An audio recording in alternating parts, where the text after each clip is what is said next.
We are live. The meeting of the Committee of Whole Planning and Administration is now called to order. I'd ask you to rise as you are able for the invocation. As we come together today, we recognize the great responsibilities laid upon us. Our council will always strive to understand the needs of people we serve and to use power wisely and well. Our purpose is to establish and maintain a city of prosperity and righteousness where freedom prevails and where justice rules. We acknowledge the rich history of this land, which includes the Anishinaabe and the Haudenosaunee peoples. Today, there are many First Nations, Métis, and Inuit peoples who live or work in the city. The intent of this acknowledgement is to recognize our responsibility to use and take care of the land, of these lands responsibly and respectfully, while remembering the generations past and considering the generations yet to come. We respect and seek to continue and to promote the long-standing relationships with this area's First Nations, the Six Nations, the Grand River First Nations, and the Mississaugas of the Credit First Nations, and the Indigenous people who reside within the city of Brantford. Let us also not forget those who've served our community and who are no longer with us, so that we can continue to do the work we must in their memory.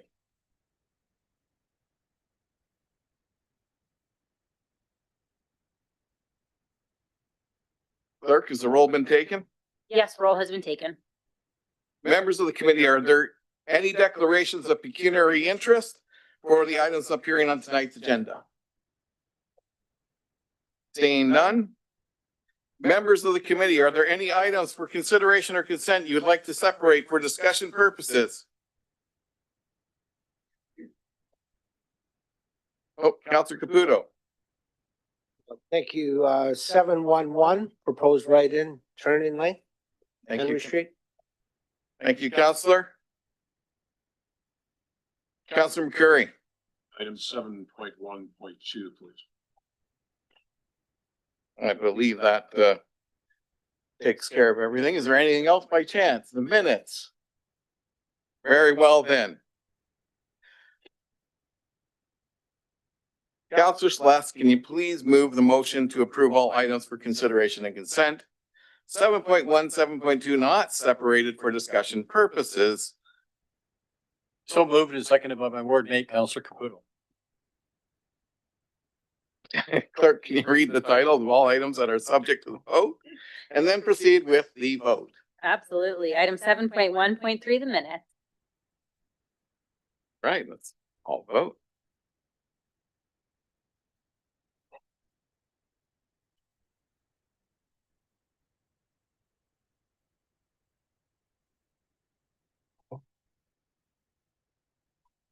Okay, the minutes carried on a recorded vote of 11-0. All those voting in favor are Mayor Davis, Councilor Secoli, Sullivan, Caputo, Celeste, Martin, McCreary, Carpenter, Hunt, Samuel, Van Tilburg. Okay, there are no statutory public hearings or public meetings this eve, so on the delegations and members of council, we've received one delegation. After the deadline today, we will require the committee to waive the rules to allow late delegation. Do we have a mover and a seconder to move the motion to waive the rules? Councilor Caputo, Councilor Celeste. Any discussion on the motion to waive the rules? Seeing none, let's call the vote. It will require 2/3.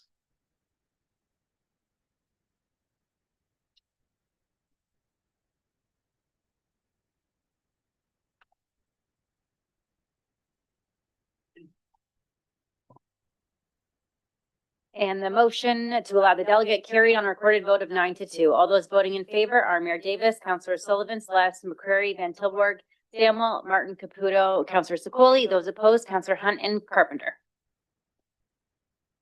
Mr. Peter Vacano, would you like to come up to the presentation area and move forward with your presentation? You have 10 minutes, inclusive of questions. There's a red button to the microphone there.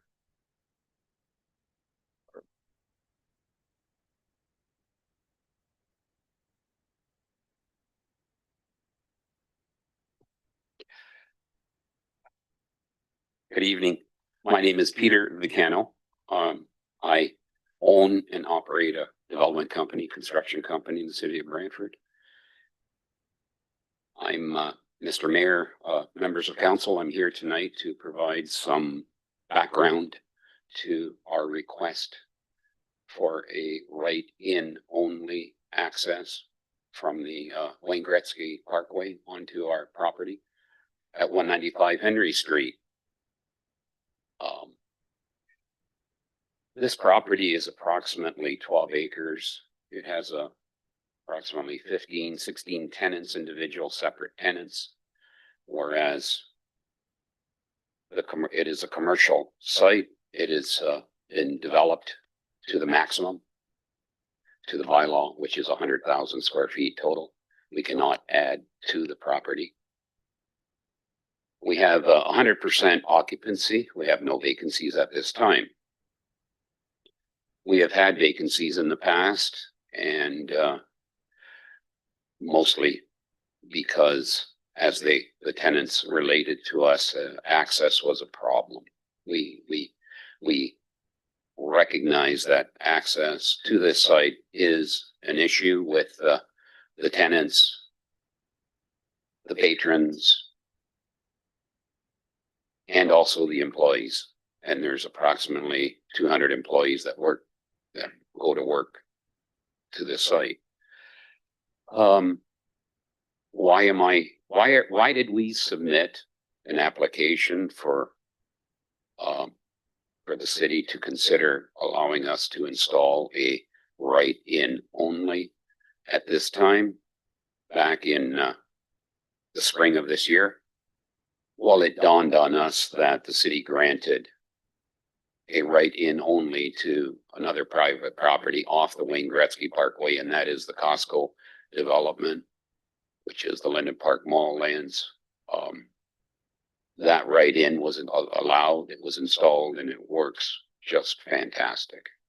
I know this because I've used it. And so it dawned on me that why not try to get a right-in also onto our property, since our tenants have a number of times complained about accessibility to be able to get into this site. And I should point out also that Pioneer Petroleums also enjoy a right-in off the Wayne Gretzky Parkway, just abutting us, kitty corner or across the road from us. They also have a right out. We're not asking for a right out. We're only asking for a right in. We're asking to relieve the traffic that exists on Wayne Gretzky Parkway. We would not add to the traffic. We would be taking the traffic off the city's hands at no cost to the city, by the way. So this right-in that we are asking for is completely at our own expense and would cost hundreds of thousands of dollars to install. Why do we want to install this entrance? Plainly, it is because we want happy tenants. We know what it takes to keep tenants happy, and it is our mandate to keep all our tenants happy. And by the way, we have tenants in St. Thomas, we have tenants in Hamilton, Waterdown, the County of Brant. And by the way, I mentioned the County of Brant. The Rest Acres Road is a very similar thoroughfare as the Wayne Gretzky Parkway. It is controlled access. And on the Rest Acres Parkway, we also have a commercial development. And by the way, it's even larger than this one that we have at 195 Henry Street. It's approximately 16 acres. And when the county upgraded the Rest Acres Road from King Edward Street to the 403 highway, they allowed us a right in. Not only that, they allowed us a right out. And that's a controlled access highway.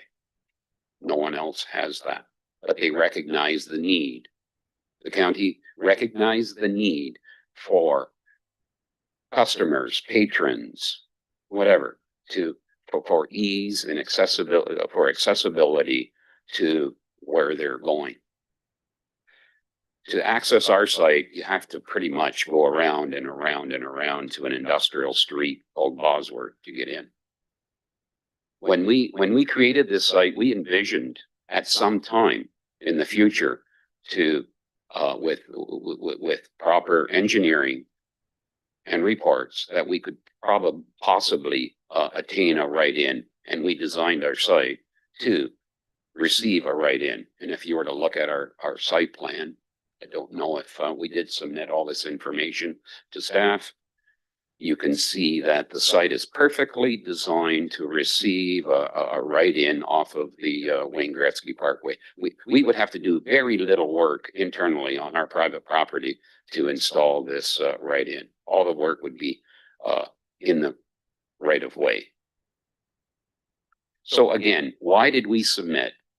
We submitted purely because we want happy tenants, good tenants that can pay their rent, pay their property taxes, and stay with us for a long time, instead of having a turnaround in tenants because they have not been able to pay the rent. Why can't they pay the rent? Because they don't have enough income. They don't generate enough business. We want to do everything we can for them to do business in Brantford so that they can pay their taxes.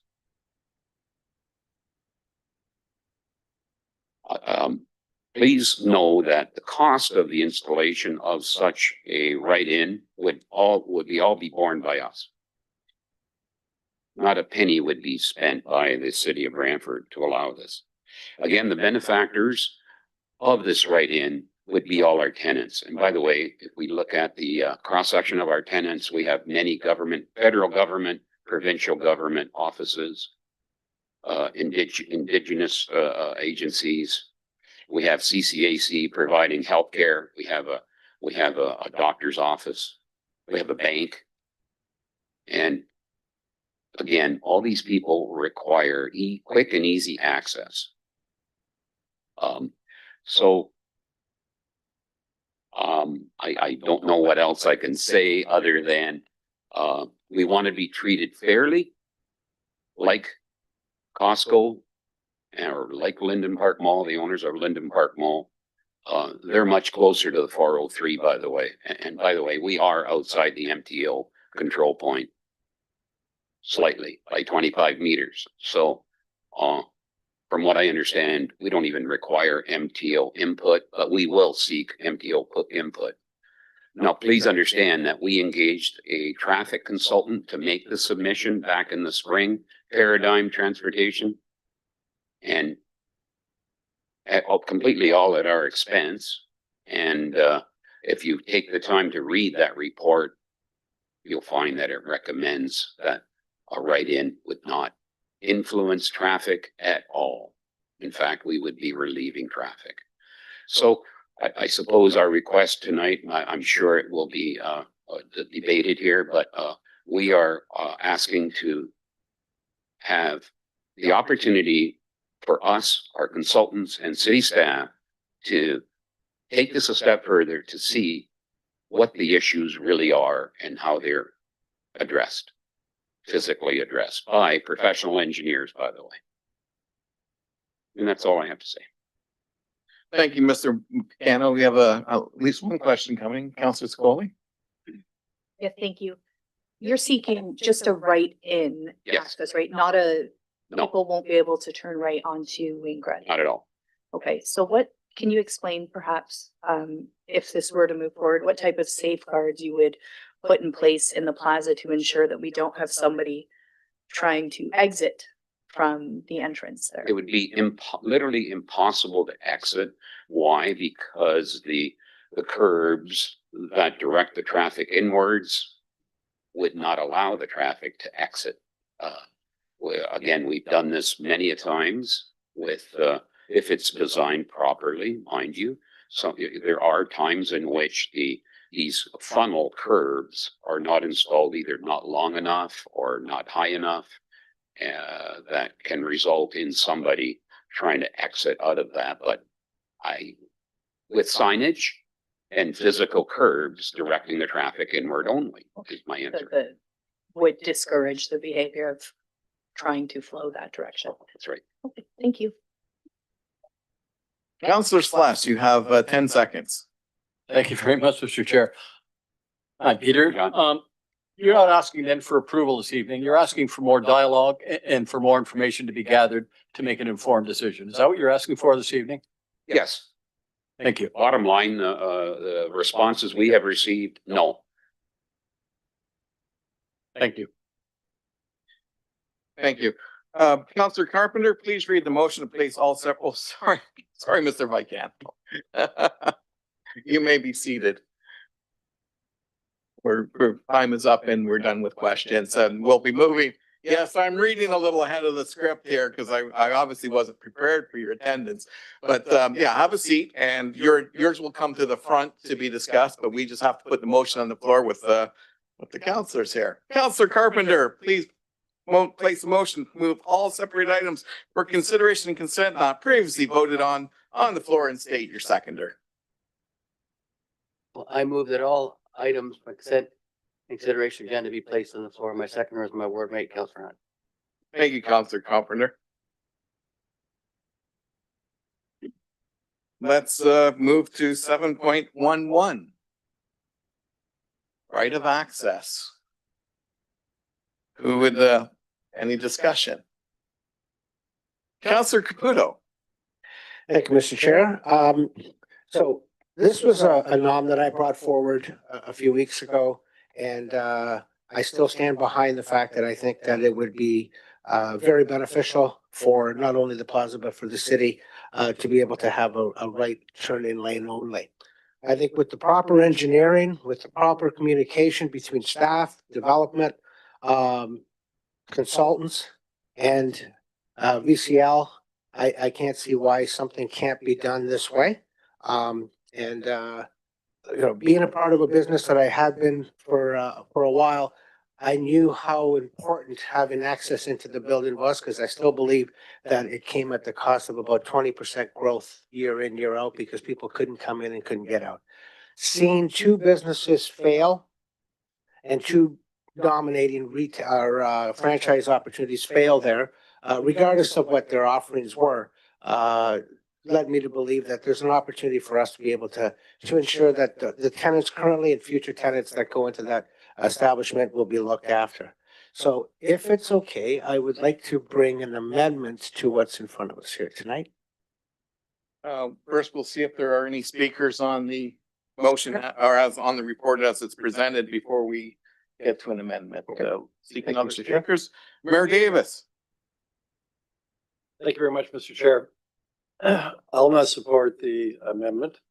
I'll not support a right of way or an exit off Wayne Gretzky Parkway in this area. And I do so understanding from the landowner. I understand why you're asking for it. It makes perfect sense from the perspective of the owner of the property. And I don't fault them at all for making the application. I'd probably do it if I was in their shoes as well. But we have to consider the interests of the city. And frankly, when I look at this request, I see a history where this landowner has been told consistently no, because it is it's a low barrier arterial road where you want to do everything possible to discourage the entry points onto this roadway because it'll make it unsafe and it'll slow down the movement of traffic. Yes, we did that for Costco. Why?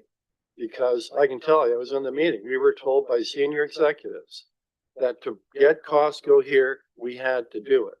So that was a rather large benefit for the city. We knew that residents wanted Costco. We had Costco telling us they wouldn't come unless they had that exit. We had the MTO agreeing finally that they would permit it. So in that situation, I don't think it's at all comparable. It was a situation where clearly the city stood to benefit, and the benefit was we got a Costco. In this situation, I really don't understand what it is. How does the city benefit from this? And what I see is a city actually, as a city, potentially impacting us in a very negative way, and in particular those who want to use the Wayne Gretzky and move along quickly and safely.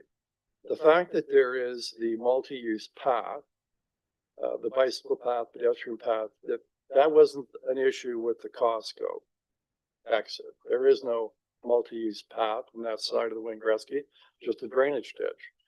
So, you do an entry point off Wayne Gretzky Parkway in this area. You got to cross that multi-use path. It's going to create a conflict. It's going to create traffic potentially backing up onto the Wayne Gretzky because obviously pedestrians would have a right of way. Also, we do it in this case, then you might as well open up the rest of the Wayne Gretzky Parkway to whoever asks for it because the request will just come flooding in. Every single landowner along there can make the same request for the same reasons, which are primarily economic. I don't think we should do that. I think we should hold firm. This landowner has been told consistently that this would not be permitted. And yeah, I understand the amendment would be, well, let's look at this, but why waste staff time looking at it if it's not something we're really going to consider?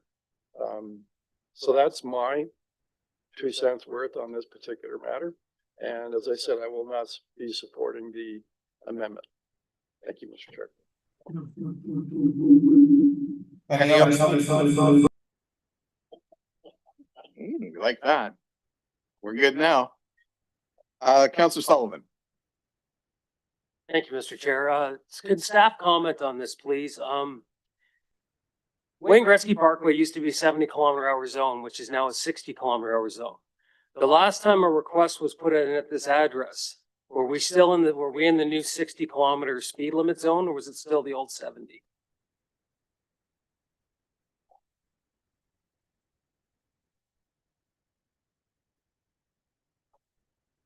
Through the chair to you, Councillor Sullivan, at the beginning, the very first request, it was a 70-kilometer road.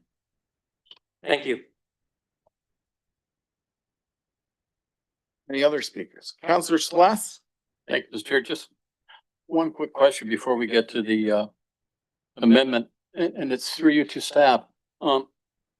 Last week, I thought I heard from staff that MTO would not allow an entrance on this portion of Gretzky Parkway off of Gretzky Parkway. This evening, I'm hearing that the proposal is outside of MTO's control. Can I get clarity from staff, please? So through the chair to the councillor, so when we previously discussed this at the last meeting, we had mentioned that we were unclear whether or not this was within that permitting area. So we have done the calculation. It falls just outside of the permitting area. So that means that MTO would not issue a permit, but that doesn't mean that they wouldn't provide comment on a site plan amendment. They are still a commenting partner, or is still within the area of interest in terms of the corridor, that we would still circulate them on a site plan amendment should we receive one. But would they have to approve it, or would they be circulated to comment on it? It's unlikely that they would require a permit. Their threshold is around 800 meters, but their language back to us was not necessarily definitive. So we would circulate them. It seems as though they wouldn't require the permit, but they would still provide us comments with respect to an amendment to the site plan. They would be. I just want to be clear in my own mind. So they're not an approval agency. They're a commenting agency. Is that correct? In this case, yes, they would be, and just a commenting agency. They would not be required, or the applicant would not be required to get a full permit from them. And the reason for that is it's outside of their jurisdiction due to distance. That's right, by 25 meters. Thank you. Thank you, Mr. Chair. Councillor Carpenter. Just want to hear from staff. What's staff's rationale for denying application previously and recommending against it today?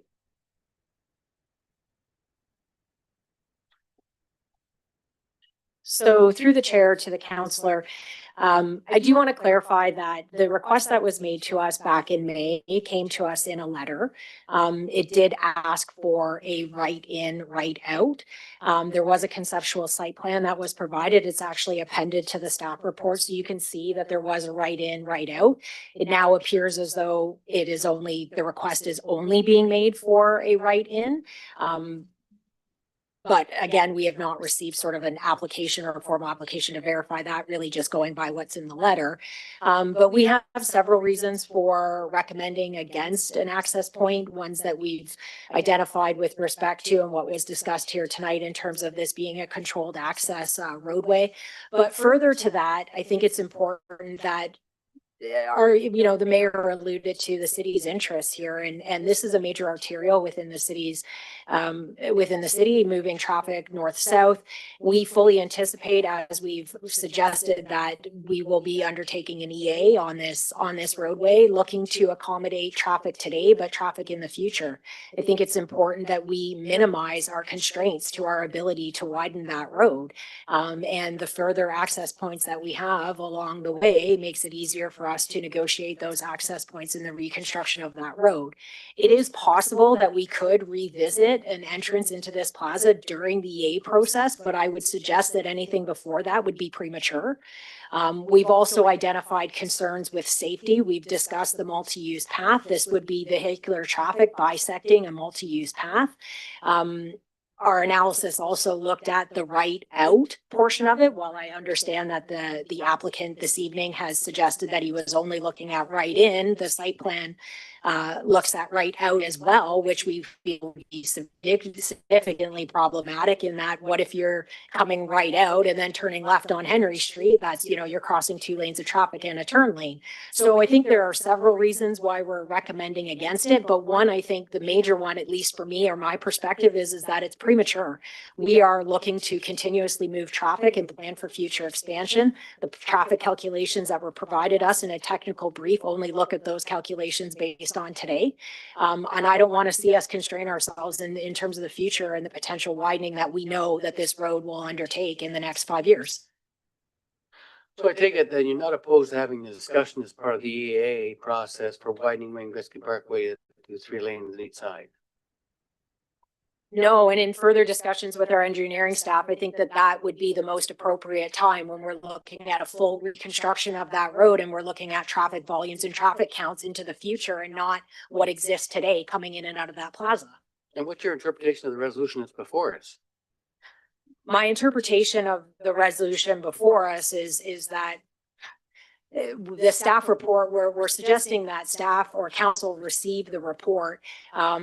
Procedurally, not opposed to having ongoing conversations with the applicant if they'd like to have them, but formally, we have no application before us, and the applications for site plan amendment are delegated as per legislation to staff. All right, thank you. Councillor Caputo, did you have a second time, asking for a second time around on the main report? Yes. You're up, sir. So, thank you, Mr. Chair. Just to alleviate on some of the comments I've heard this evening. When Costco came forward and it was mandated that road go in, I would have been the first guy there with my shovel to ensure that happened, because there was no way I would have ever been a part of anything of having Costco not come to the city. I've always been on the side of always attracting new, but I've never been on the side of not making sure that we always look after our current tenants. And in this particular case, this is about us doing right with what's already there. I can't envision how a right turn in lane, if designed properly, is going to cause any issues with traffic other than alleviate traffic to come in. I think if it's done right, by all means, there's an opportunity there. As I do respect staff and their point on this, it's still something to me that there's an opportunity for us to be able to do something here. Driving from Colburn Street and Wayne Gretzky Parkway through to pretty much Power Line, there is no other opportunity for someone to request an item such as this, because the only thing available there, it's not existing right now unless something comes new. The only thing that was always there would have been access to the Lennon Park Mall without going through the traffic light, and it's been implemented. Everything else is well off setback, well off in the areas that don't require any of this. So I do not foresee someone coming forth saying, you did it here, we need to do it there. So I'll wait for my speaking appointment when I bring forth the amendment. I've got some more first-time speakers coming. Councillor McCreary? Sure, thank you very much through you to staff. The comparator of the Costco right-in entrance has been made clear tonight. I wonder if there's a member of staff who could speak to the Costco project and how that right-in came to be.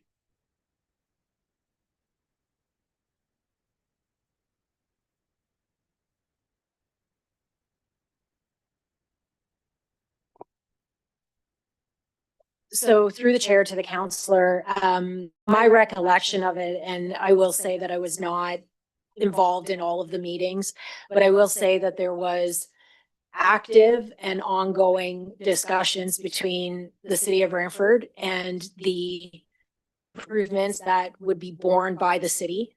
There were discussions with Costco and the additional landowners within that area to the agreed upon infrastructure improvements that they would need to undertake, as well as MTO. So it was a tri-party, essentially agreement to allow for the right-in to occur. I will say that a key point in those discussions was, and there's a difference here in that the north-southbound lanes are separated by a median, alleviating a lot of the safety concerns that were raised. There was a lot of infrastructure improvements that were required. It essentially triggered MTO improvements in that area that were needed, but triggered as a result. And the property owners, as this property owner also alluded to, was required to make extensive improvements on the property as well.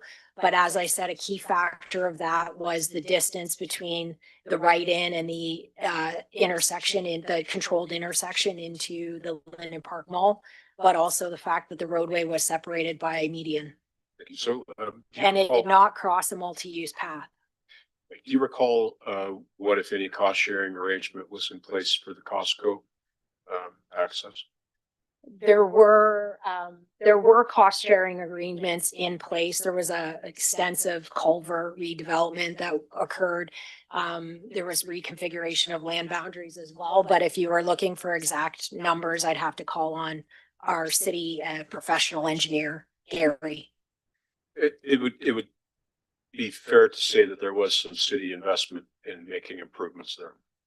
That is correct. In some of these instances, there are some of those costs would be borne directly by the property owners, which was as the case in the Costco redevelopment, and some borne by the city, as well as agreements to future improvements as traffic continues to increase along that major arterial. Sure. Thank you very much for that. Thank you. Councillor Hunt?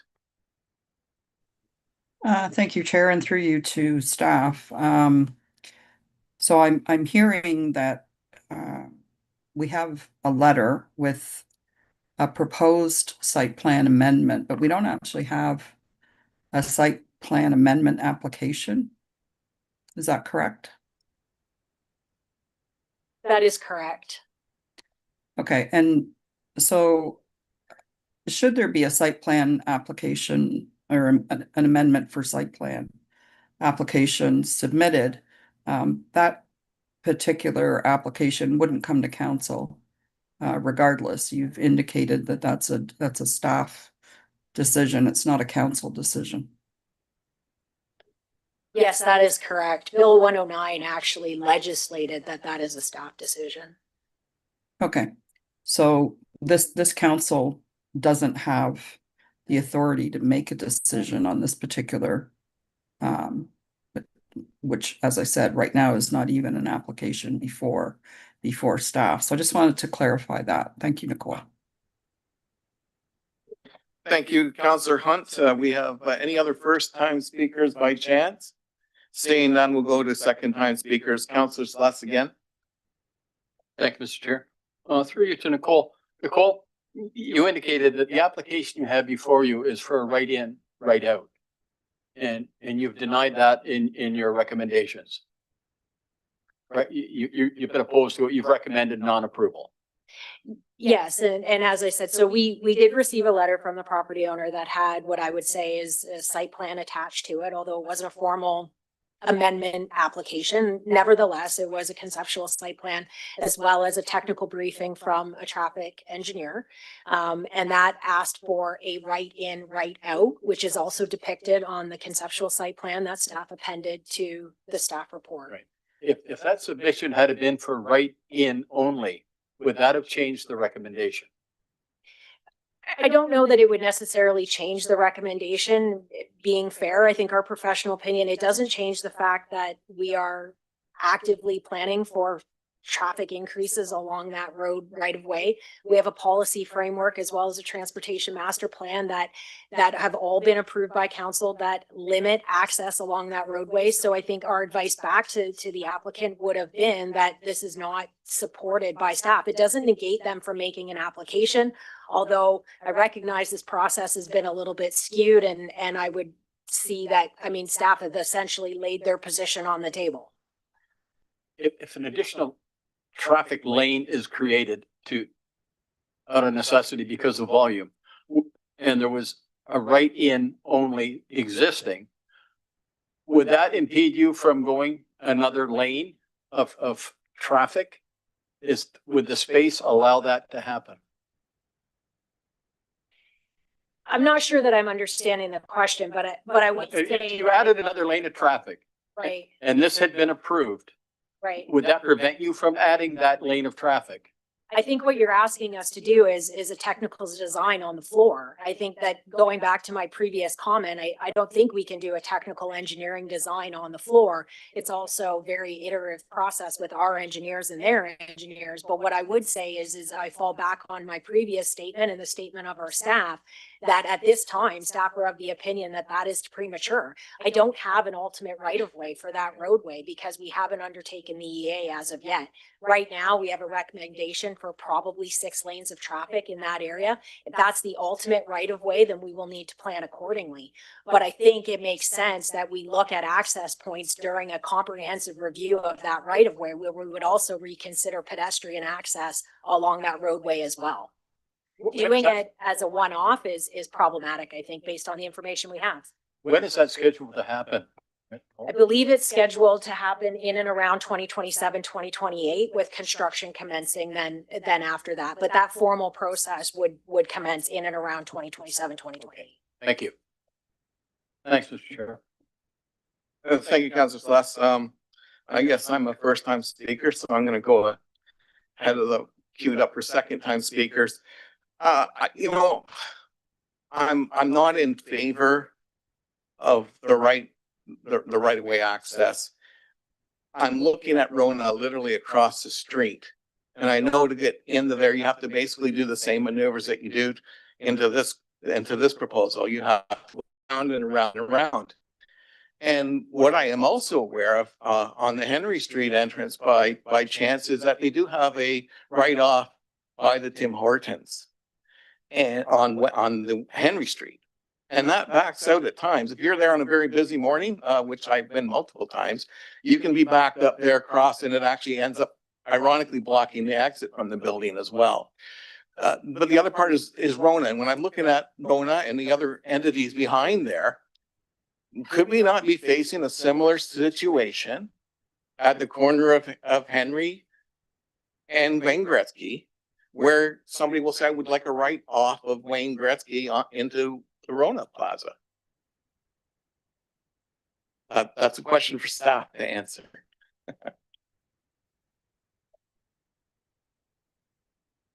Through the chair to you, Counselor, you are correct. And then that would be subject to the same things where we have potential for 6 lanes in the future on that road. That is correct. And yet that side doesn't have the barriers of the multi-use trail. Correct. All right. Thank you very much. Yeah, so, you know, I can see mission creep on a road because everyone will have say the same thing. There's no reason to deny us. And right now, especially I would say right now, if you're trying to get to West Brant, your way there is Wayne Gretzky at the moment. And you are going to get bottled up, and then you want to be going to work and you're going to get bottled up. And I go down there every day, so I know what it's like. I also shop in the other plaza, the TA appliances and the restaurants, and use the government services there. I've been doing so for a long time. People want to get somewhere, believe me, they will get there if they want to be in that plaza for what they want to shop for. I know it's never deterred me, and it's also a very safe access. So that's just my 2 cents. We're going to go on to Second time speakers, Counselor Sullivan. Thank you, Mr. Chair.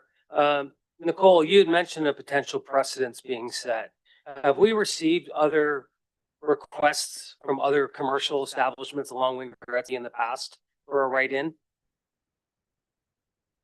I'm just trying to see if we got something lurking to happen right behind this.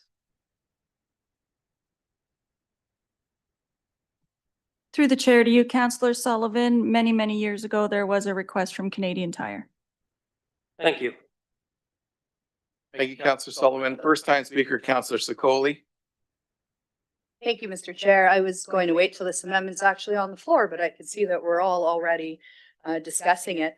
So I'll add my 2 cents to it. I can see it here and I'm aware of the slippery slope that's before us by providing these one-offs that don't necessarily align with our own policy. But I do believe that there's no harm in talking about it. There's no harm in doing some research.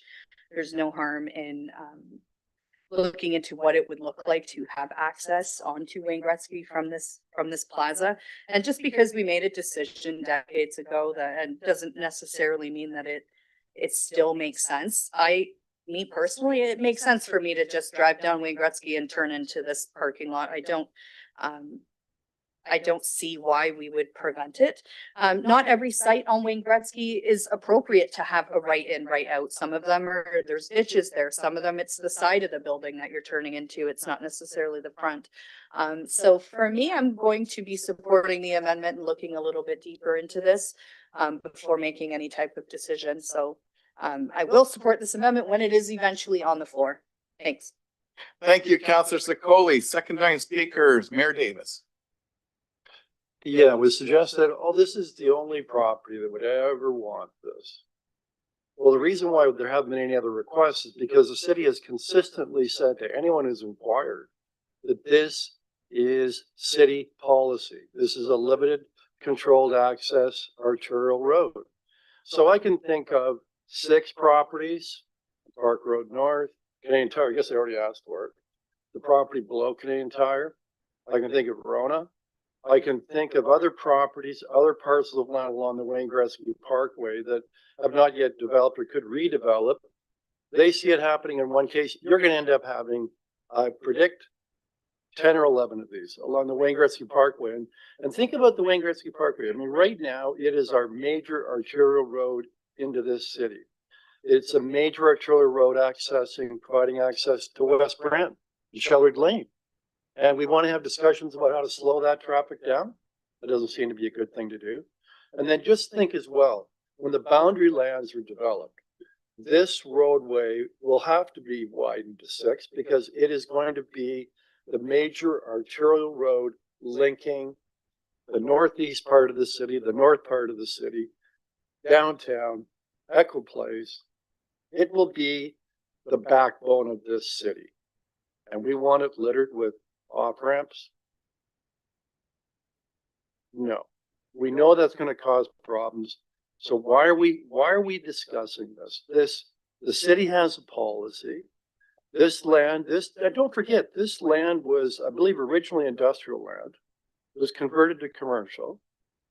It was always made very, very clear to these landowners that there be no access off the Wayne Gretzky Parkway. And ask yourself, what benefit does the city get from this? I haven't heard the answer to that question. No one can tell me that because there isn't a benefit to the city. This is designed to benefit a private landlord. That's fine. That's great. But it comes at a cost of losing the integrity of the major arterial road in this city. So why are we asking staff to go through a dance of talking when they've said we're prepared to talk about this when we know we're going to be talking about and doing environmental assessment to 6 lanes? That's the time really to look at it. You'll have the proper traffic counts. We're better handling the traffic coming out the boundary lands. We'll see the impact of the interchange that the MTO is now in the process of finishing on the Wayne Gretzky Parkway. Way too premature, waste of staff time. Thank you, Mayor Davis. Are there any first or second time speakers?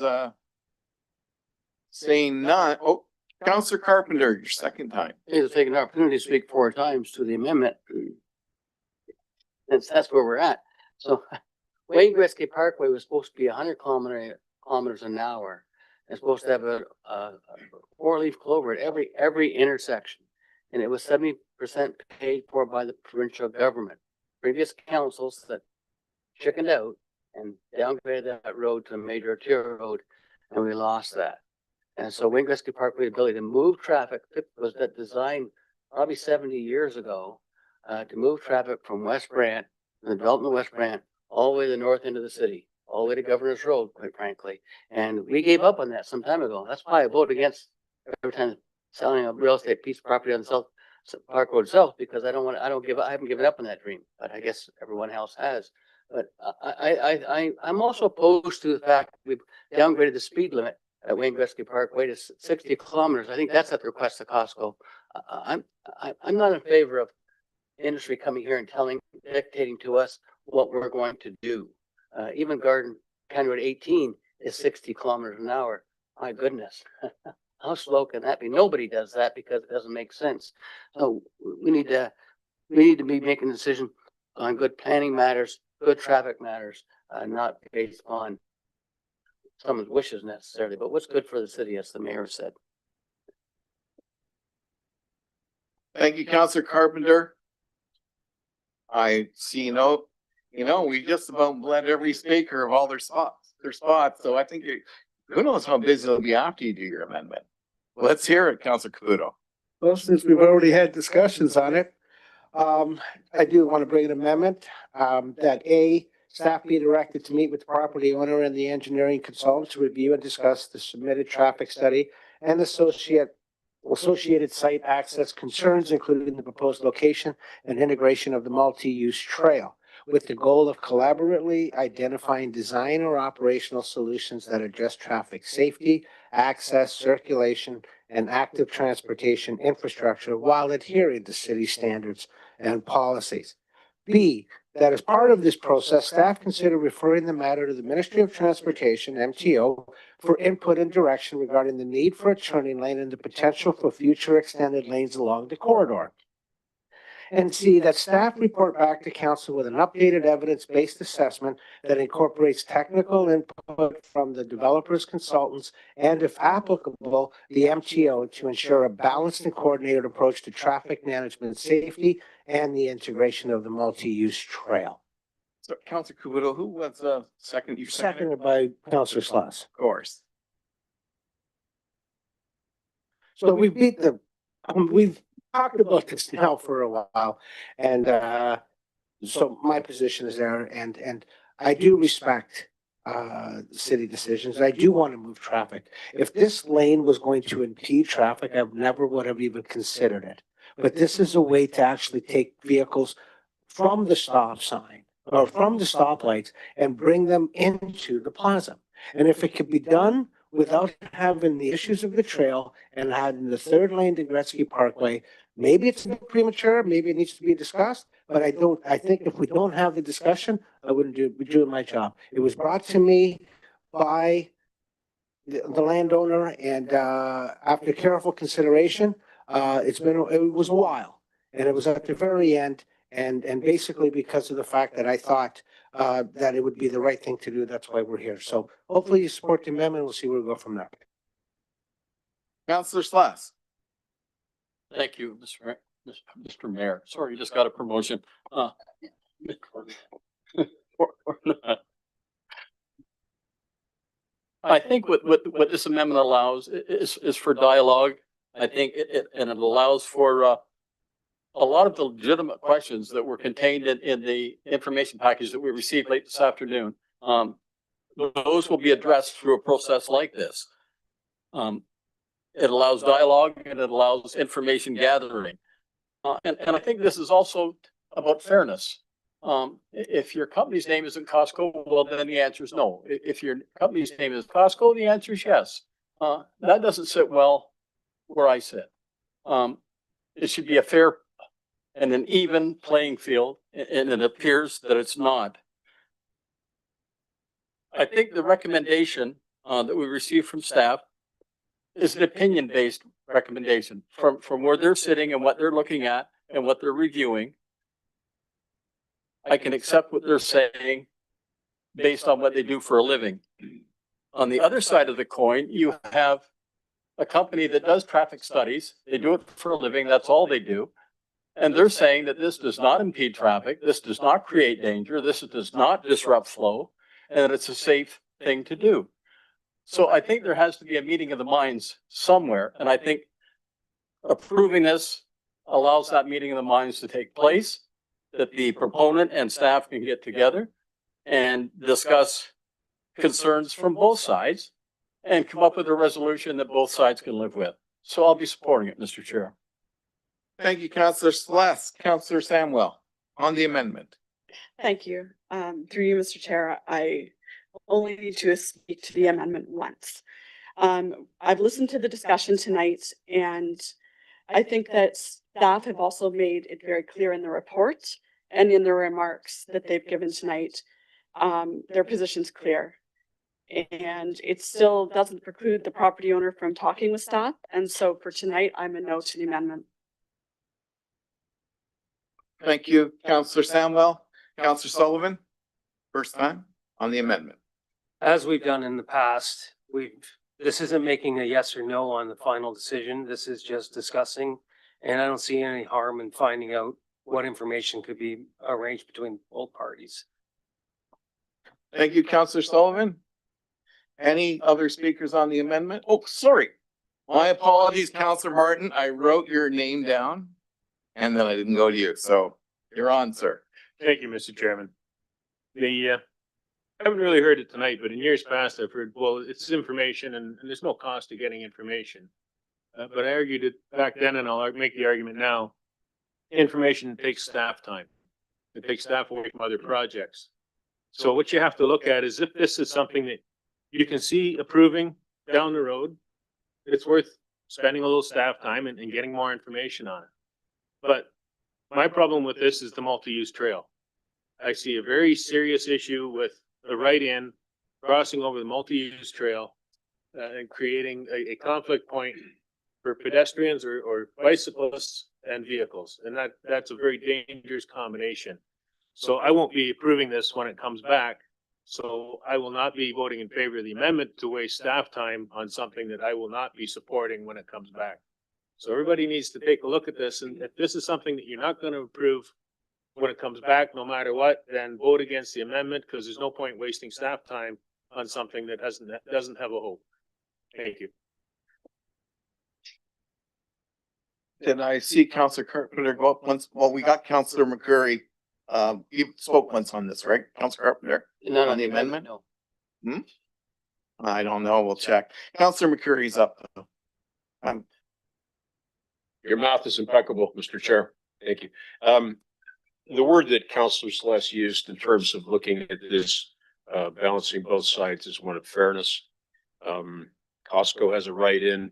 I think in terms of how we should look at this is to grant the opportunity to let this landowner have a chat with our staff to see if the right in can work. So I shall be supporting this tonight. And if it can be made to work, I will support it when it comes back. Thank you, Councillor McCurry. Councillor Carpenter.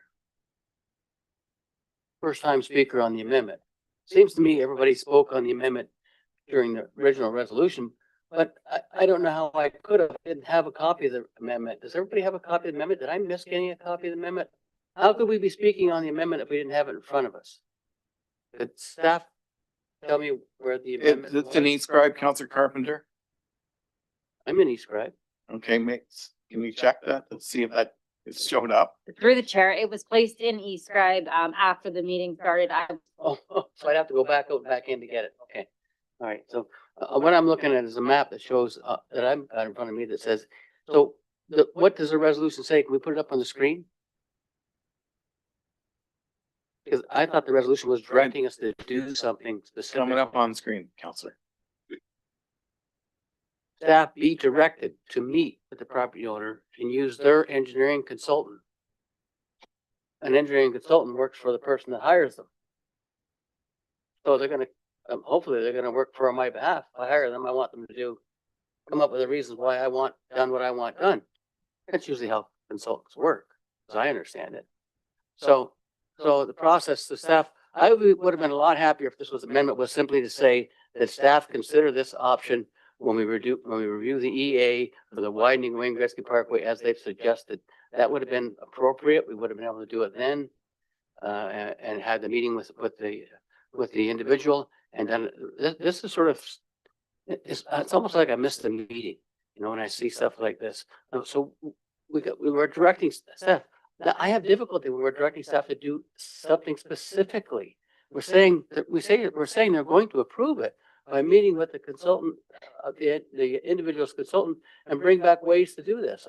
I have difficulty with us directing our professional staff how to use their professional opinion, and that's what's happening here. I would hope that the mover would think of a better way to amend this than directing staff to do it.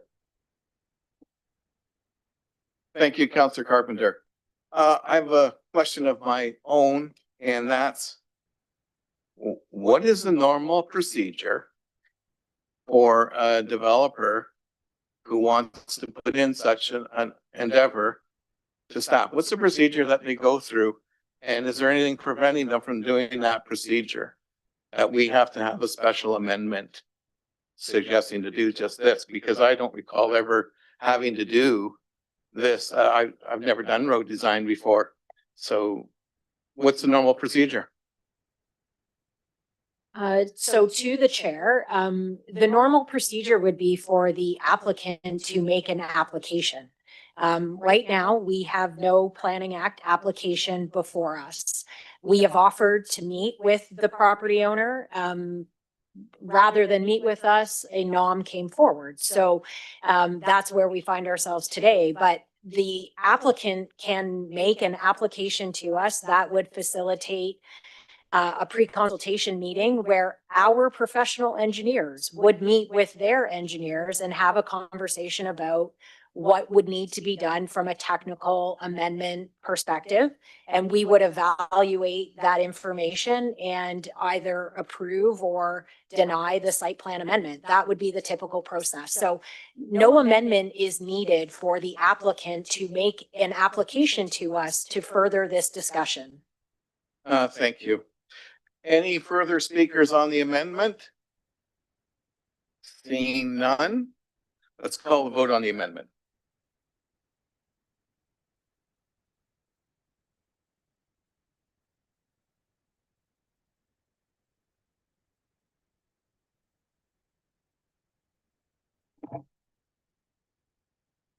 And that amendment lost on a recorded vote of 6-5. All those in favor are Councillor Sullivan, Celeste, McCurry, Caputo, Sokoli. Those opposed, Councillors Hunt, Van Tilburg, Samuel, Carpenter, Martin, and Mayor Davis. Okay, now if there's any speakers left who wants to speak to the main report, seeing none, let's have a vote on the staff report.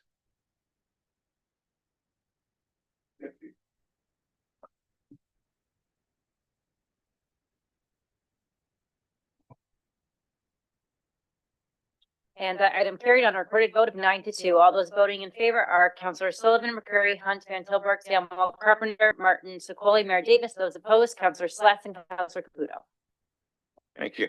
Councillor Martin, 7.1.2. That was Councillor McCurry. Sorry, my mistake. I should keep my paperwork in order, shouldn't I? Councillor McCurry, 7.1.2. Thank you very much, Mr. Chair. 7.1.2 is the report from the Public Consultation Task Force, which I have chaired the last little while. It's a resolution brought forward by Councillor Martin and I some time ago. Consists of some members of the public, including Jay Goldberg, Sam Koyakovo, Laura Bailey, as well as members of council, namely Councillor Samuel, Caputo, Hunt, Sullivan, and ably led by staff lead Maria Saki. Our intention in the culmination of our study, which has gone on for some period of time, is to improve and fill something of a void of public consultation as was evidenced by the outcome of our decision some time ago to sell a significant municipal asset. That consultation could have been more widespread, could have been more inclusive. We met our base requirements to do that. We followed the letter of the law, but what that has culminated in is a lasting dissent within this community, a lasting hurt. And what we've got before us is going to ensure that we don't stray into that abyss again and suffer the long-lasting consequence of a decision that we made legitimately, but that many members of the public found to be contrary to their sense of sportsmanship. So we'll be laying the groundwork for more intensive public consultation with respect to our procurement of large projects. We'll also be considering more extensive consultation for divestment of public assets. We have, thanks to Maria and her staff, we have modeled similar endeavors from Burlington and from Guelph and from Kingston. And we have consulted with a large number of people in our community. And this study has reflected those investigations and those consultations. We found it quite ironic that we were consulting people about how to consult people. Irony aside, I think what we've got before us is a pretty darn good handle on how we will communicate with the community. And that means two-way communication, not just asking people what they think, but telling them later on what the results of that communication were and the decision-making process involved therein. We do have perhaps some more work to do as we have another layer. Well, by accepting this, we will be moving towards policy changes that will embed the results of this task force work into municipal policy. And then there will be a layer of work that will be done by municipal staff to try and endeavor to make sure that we fulfill that policy on all things great and small. And it's not the consultation just about the big ticket items. It's also about the consultation around the little things like changes to the parking on your street, for instance, the way that we communicate and receive back commentary from people with respect to the little things as well. So there may be a further role for the committee that remains to be seen. But what's before us today, I think, is some pretty darn good work by the committee and by a staff led by Maria. And I hope everybody will consider this worthy of support. Thank you, Councillor McCreary. Councillor Samwell. Thank you, and through you, Mr. Chair. Just to add to Councillor McCreary's comments, I also want to just say that I think that we've done incredible work as a committee in regards to public consultation, and Maria's team has done a fantastic job reviewing what's happening in other municipalities and what's going to work here for us. And I think something that I'm most happy about is to see that not only did we update the community involvement framework, but we are moving to making that a policy, which you've heard here tonight. And the nice thing with that is it takes all of the guesswork out of community consultation. It ensures that we do it the same, we do it every time, and that the community is always consulted, and that we also share back what we're hearing and what we're doing with their feedback, because sometimes you can tell that the community feels like we're missing that. What are we actually doing with what they're sharing with us? So we wanted to make sure that we're valuing that input as well. So I'm excited to see this move towards a policy tonight, and thank you. Thank you, Councillor Samwell. Councillor Sicoli. Thank you so much. I do have some questions of staff pertaining to the report that is the jurisdictional scan. And in that document, it refers to creating different content depending on which platform we're communicating on. As you may or may not be aware, somebody on TikTok is going to need to be spoken to or addressed, or it will appeal to different things as opposed to somebody who's primarily a Facebook user. So I do love that we're moving in that direction.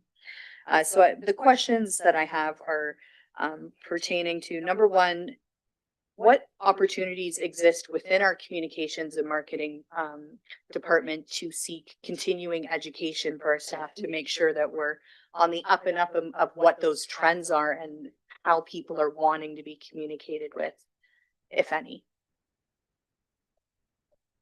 Through the chair, Maria Vasaki, Director of Communications, Community Engagement and Customer Service.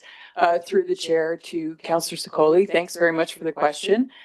Just to clarify, do you mean communication staff or organization staff wide?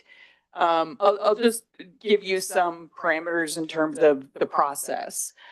When staff want to engage, they contact the communications department. They provide us a brief based on a template that we've developed, asking who the audience is, whether or not there's any budget to promote the engagement opportunities, what the objectives are of the engagement, how we want the input collected to inform a decision of council. Is it to make a policy change? And what is the scope and scale of the project?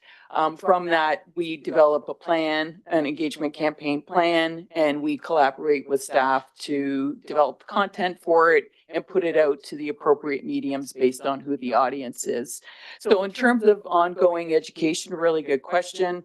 Our comms team is very up to speed on everything that is happening, especially in the social media world. We take courses, we take webinars. There are a number that are offered through AMO that are specific to government communications. We take advantage of all of those opportunities as we're members of that. And actually in about a month's time, and many on the team are participating in a municipal communications conference where these topics are always covered. I love to hear that. Thank you. I do have another question, and that's pertaining to, did we have any discussion with how much information we're putting out into the public? And it's kind of like, when you go to a restaurant and the menu's so big, it's really hard to take in everything that's before you. And the reason that I'm asking this is because a few days ago I was on Facebook and scrolling, and there was an ad from the city of Brantford that was about preparing for a tornado, which led me down a rabbit hole of when is tornado season, and it's not currently right now. So then that just led to my brain going to, is there such thing as too much information that's being put out through our social media networks? And could that lead to some maybe more important information being missed? So was there any discussion in that direction at all, or not? Through the chair to the councillor, we didn't ask that question specifically about volume or quantity of content.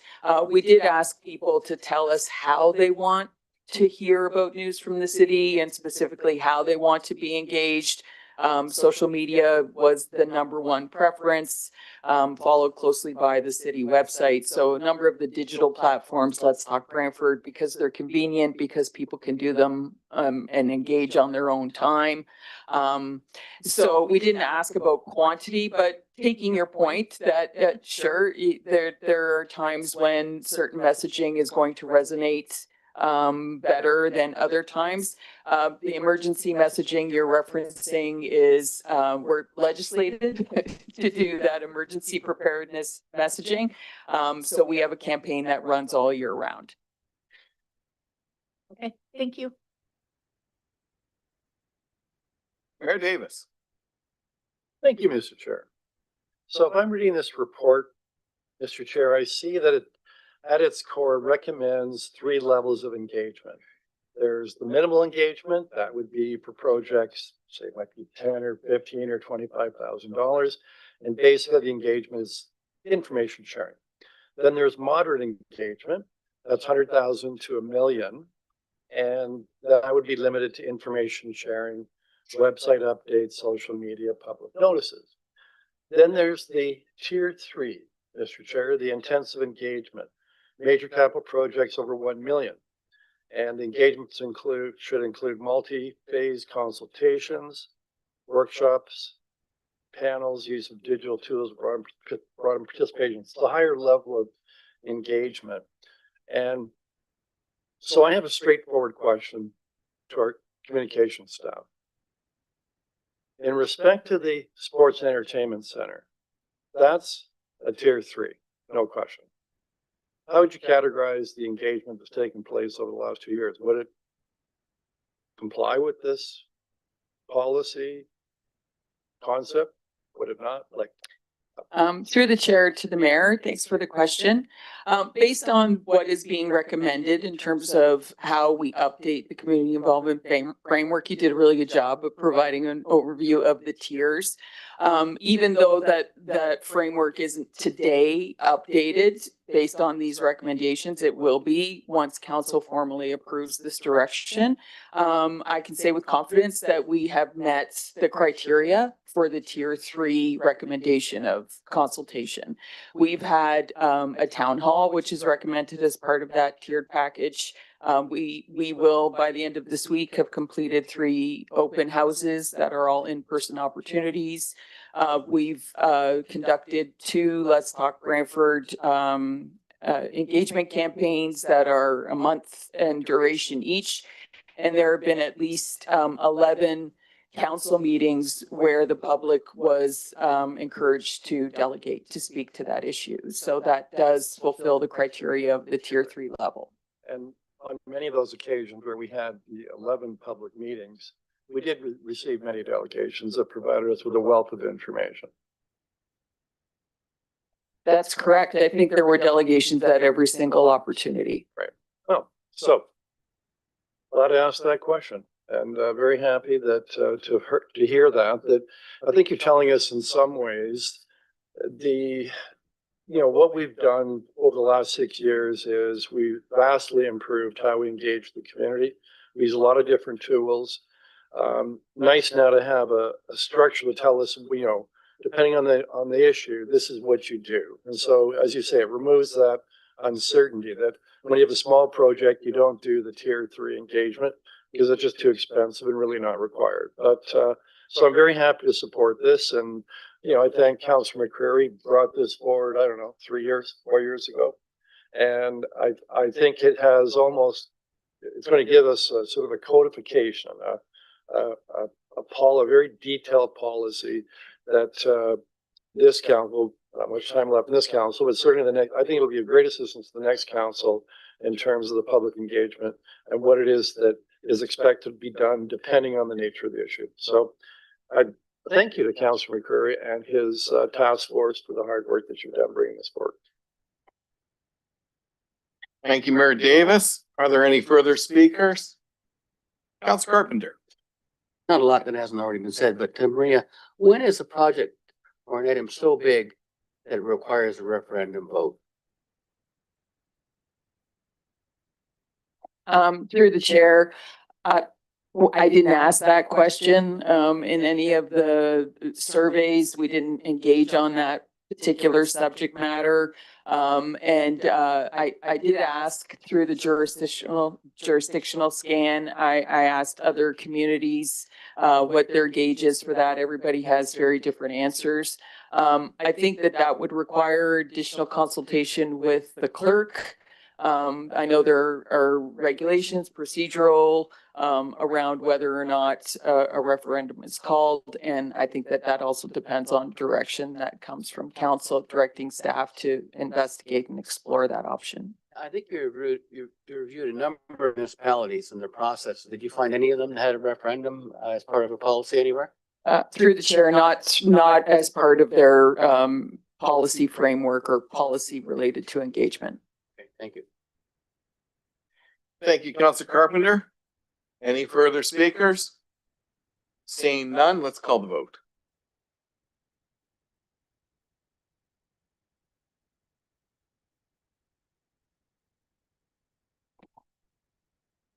And the Public Consultation Task Force carried unanimously on a recorded vote of 11-0. All those voting in favor are Councilor Sullivan, Celeste McCreary, Hunt, Van Tilburg, Samuel Carpenter, Martin Caputo, Secolia, Mayor Davis. There's 5 resolutions on tonight's agenda. Councilor Samwell, please move your resolution and state your seconder. Moved by myself and seconded by Councillor Hunt. Creating awareness for gender-based violence through public spaces.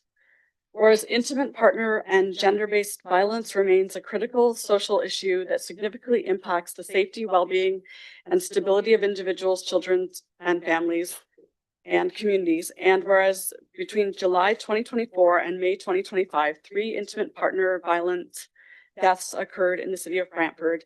And whereas in October 2023, the city council joined over 100 municipalities across Ontario in declaring an intimate partner and gender-based violence epidemic in their community. And whereas in March 2024, City Council approved the Intimate Partner Gender-Based Violence Community Action Plan that includes recommendations on public education, awareness, and advocacy efforts in response to IPV and GBV epidemic in Brantford. And whereas the City of Brantford has supported the goals of the Community Action Plan through several collaborative initiatives, including the addition of IPV and GBV as a priority within the city's Community Safety and Wellbeing Plan, the launch of Healthy Relationships campaign, and hosting an IPV GBV Community Partner Forum. And whereas in fall 2025, the City of Brantford will be partnering with Western University's Center of Research and Education on Violence Against Women and Children to launch a free online course that helps community members learn about the dynamics of IPV and GBV and what they can do if someone they know is experiencing harm. And whereas the City of Brantford will continue advancing the goals of the Community Action Plan through new and ongoing initiatives such as expanding promotion of Healthy Relationships campaign through bus wrap advertising, highlighting available community resources by promoting existing awareness campaigns in like the 16 days of activism against gender-based violence, and hosting a second community partner forum in collaboration with the Brave Committee. And whereas place-based mediums such as public art, benches, and utility box wraps serve as highly visible and accessible communication platforms that not only sustain public awareness of social issues, but also foster community dialogue, reduce stigma, highlight available supports, and enhance public vibrancy. And whereas other communities across Ontario and Canada have implemented place-based campaigns to raise awareness of intimate partner and gender-based violence, such as Behind Closed Doors installation in Toronto Nathan Phillips Square, and the Purple Bench campaign in Oxford County, and the Barb's Benches project in Nova Scotia. Now therefore it be resolved that staff be directed to consult with community stakeholders to explore the feasibility of different place-based mediums to enhance public awareness of intimate partner and gender-based violence, and report back to Council at the end of Q1 2026 through the Inclusive City Strategy Annual Update with recommendations related to an implementation strategy, including costs, design, potential locations, and community engagement. And to speak to that,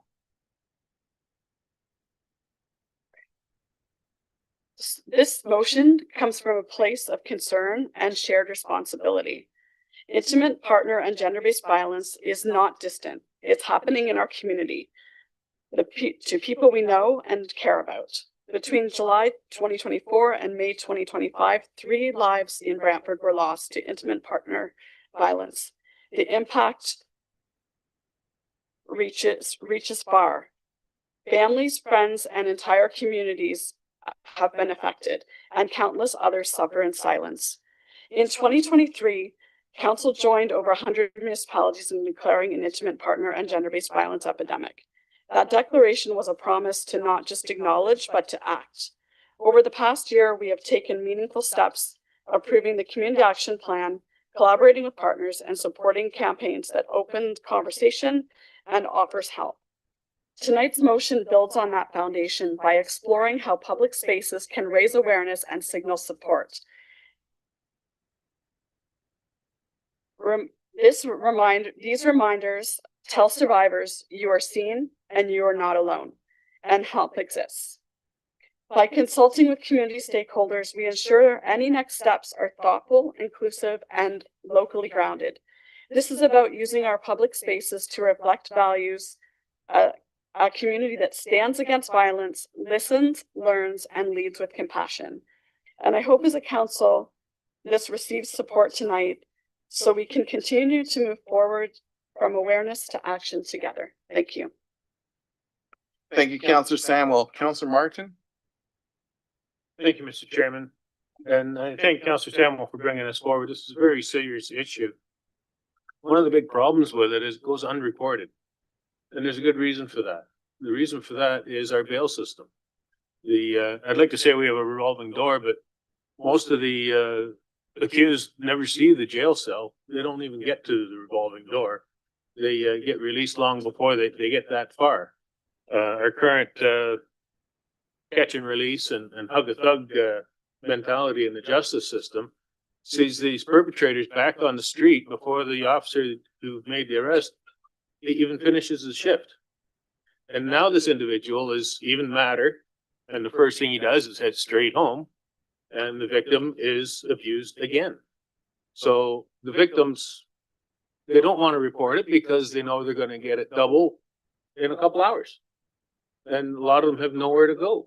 So, and for these reasons, there's an amendment that I'd like to bring when the time is right, Mr. Chairman. If there's other speakers, I can wait till people have a first shot at this. Yes, Councillor Martin, there are other speakers in the queue. We'll get back to you for your amendment. Councillor Sikoli. Yes, thank you. I will not bring an amendment, but I will suggest to staff one little thing, whoever's coming up with the public awareness campaign, that we explore having it in different languages throughout the city and maybe based on where, like, for instance, in West Brant, obviously there's a large South Asian community, and unfortunately I've come to learn that there is domestic violence within that community, and they often don't know where to turn or where to go. And there is a language barrier. So I would love to see this be multicultural as well across the community. So I'll just leave that. I'm not going to make an amendment or anything, but just that that it does exist and there would be some benefit to reaching multiple communities. Thank you. Thank you, Councillor Sikoli. Any further speakers on the resolution? Seeing none, Councillor Martin, if you wish to bring forward your amendment. Thank you, Mr. Chair. I move, second by Councillor McCurry, that the following be added as clause B, that the city of Brantford requests that the federal government introduce meaningful bail reform to better protect the innocent victims of intimate partner violence. And a copy of this resolution be sent to the federal government.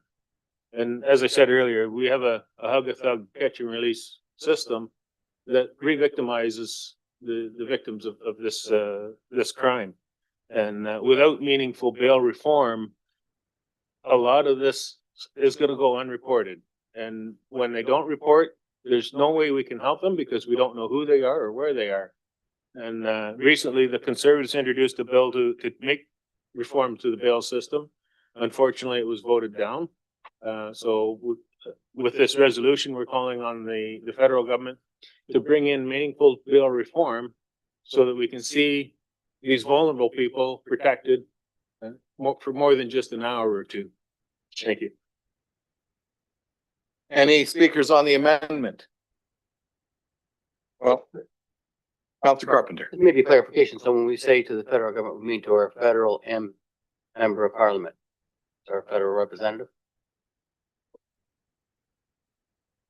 I believe our member of parliament is one that brought forward the bill. I just getting clarification. I don't want to debate it. I want to know if it's going to the federal member.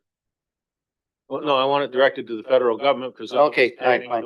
Thank you. I don't need to debate it. I want a clarification. So now I want to add to it that our MP, member of parliament, receive a copy as well. Yeah, let's consider it friendly, Councillor Carpenter. Any other speakers on the amendment? I would have had the same request, so on the friendly amendment there. So with that, seeing none, let's have a vote on the amendment.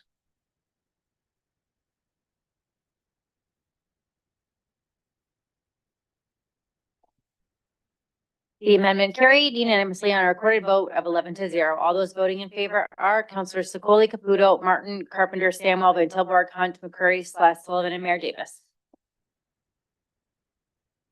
Any discussion as the motion on the motion as amended? Mayor Davis. Yeah, I'm handing out lots of thanks tonight, so, like, I like to do that as mayor when I have members of our council that bring forward these kinds of resolutions. There's several of them tonight, this being one of them, that are well worth our while and our attention.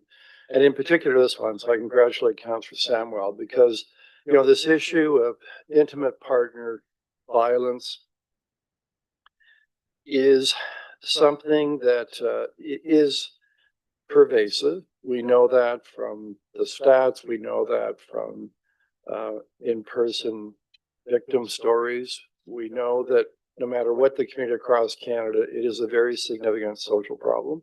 And yes, we do on an annual basis. There will be flag raisings. There will be a day-long declaration, sometimes month of.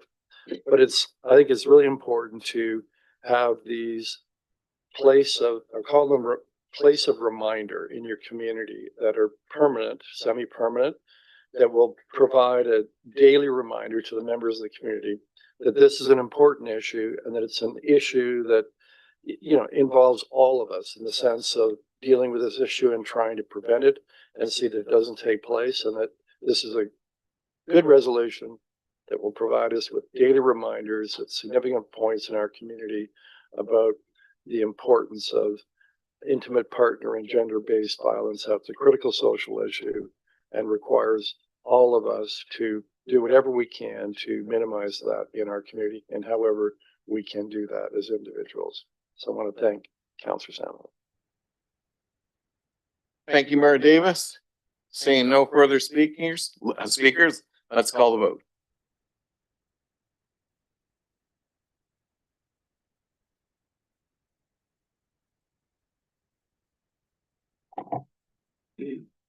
Thank you. And the resolution carried as amended on a recorded vote of 11-0. All those in favor are Councillors Sullivan, Celeste, McCurry, Hunt, Van Tilburg, Samwell, Carpenter, Martin, Caputo, Sequoia, Mayor Davis.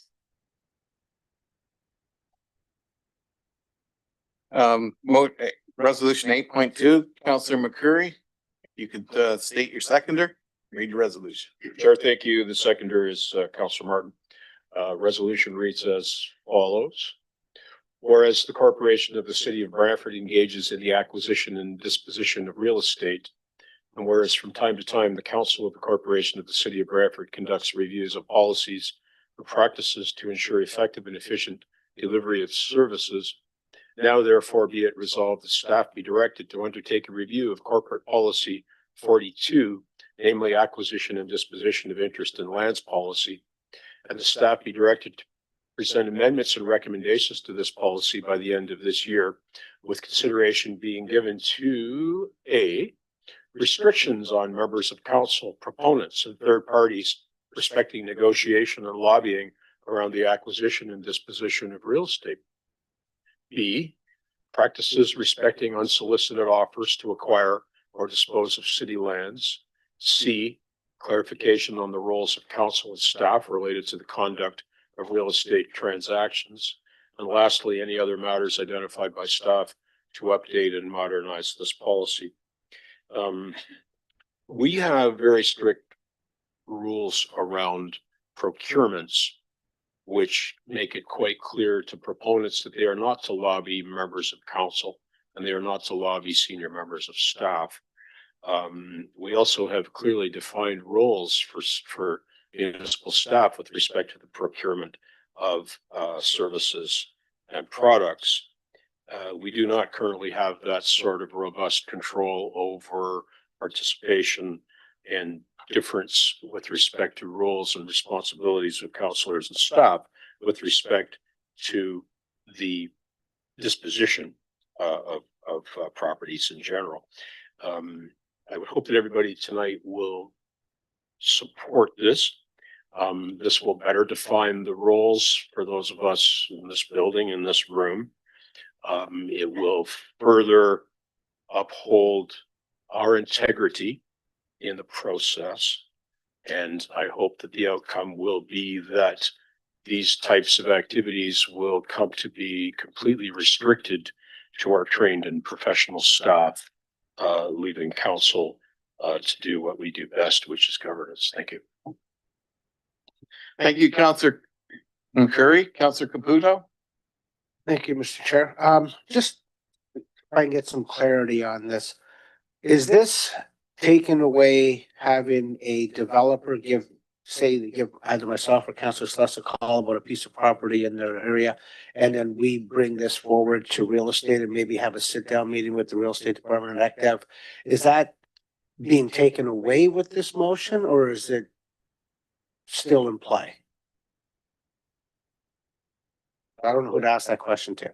Sure. Through you, Mr. Chair. I don't believe so, but we haven't actually got into the policy at this point. The policy did have some work done on it a few years ago, and that was parked, but we do believe that the policy does need a refresh, and we'll be looking into that, which you've just brought forward. What is the balance between getting leads in front of us to make good decisions without without compromising the process itself? So Thanks. That's it. Thank you, Counselor Caputo. Mayor Davis.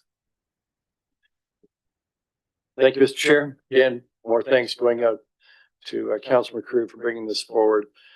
This was, I know we brought it forward in relation to a matter earlier this year where there was some pressure and lobbying, and I quite agree that if it was in a procurement context, that would not be allowed. And so it makes a lot of sense to me that we codify, clarify what the rules are when someone is wanting to sell a property to the city or wanting to acquire a property from the city, that they should not be lobbying members of council. And so hopefully that is what will come out of this clarification about what it is members of council can and can't do, and members of the public or landowners what they can or can't do. So the rules will be very clear. I think that'll help everybody involved. One thing that has to be considered though is, and I'm not advocating for this, but I'm telling you, I see this from the perspective of mayor, and the description of what a mayor does has vastly changed over the last 3 years. And there may be a role for a mayor using strong mayor legislation to direct staff to consider acquiring a property or consider selling a property in light of the policies or objectives of the municipality. And that comes out of the role of the mayor as being the CEO of the city as described by the Municipal Act. So that's something that would have to be considered. How do you balance the powers that were there before strong mayor legislation and are there now? How do you deal with that, given that the mayor under this new legislation has a special role when it comes to running the city, and also the members of council? I'm sure many of you can think of a situation where you saw a property that you thought the city should consider purchasing, that you heard was available, and that would fit within an objective or program of the city, say, for example, housing, right? A perfect place for housing. So I don't think we want to restrict the ability of council members, mayor included, to make suggestions, and the mayor in certain situations giving direction to city staff. But at the same time, we do want to make sure that there is no lobbying or influencing of members of council or the mayor that is not transparent. So again, thank you to Councilor McCurry. Hopefully will come out of this as a very clear set of rules for everyone that as I believe what Councilor McCurry said, will raise the integrity and credibility of the way in which the city does business.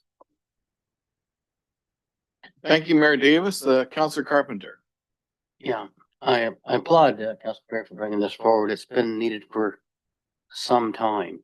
I can remember councilors coming to us to tell us to buy a piece of property on North Park Street because it was adjacent to the Wayne Gretzky Sports Center. I myself argued on behalf of us to look at the property of the Fox Ridge, for example, for housing for us as this opportunity, and it turned out to be a good decision. But I think it shouldn't be to prevent members of council pointing things out that say, should we consider this? That maybe that needs to come to council as a resolution. That'd be okay, I think. The problem is when it becomes lobbying, And the key word here is lobbying, that I would be concerned about, the lobbying of members of council to buy your property or to sell you a piece of our property. I think that's, and I think that lobbying restriction can't just go to members of council. It needs to go to staff as well. I mean, lobbying, asking somebody is one point, lobbying is another. And that's what we're talking about here. So I think that the restriction needs to be clear about how properties are moved and not moved.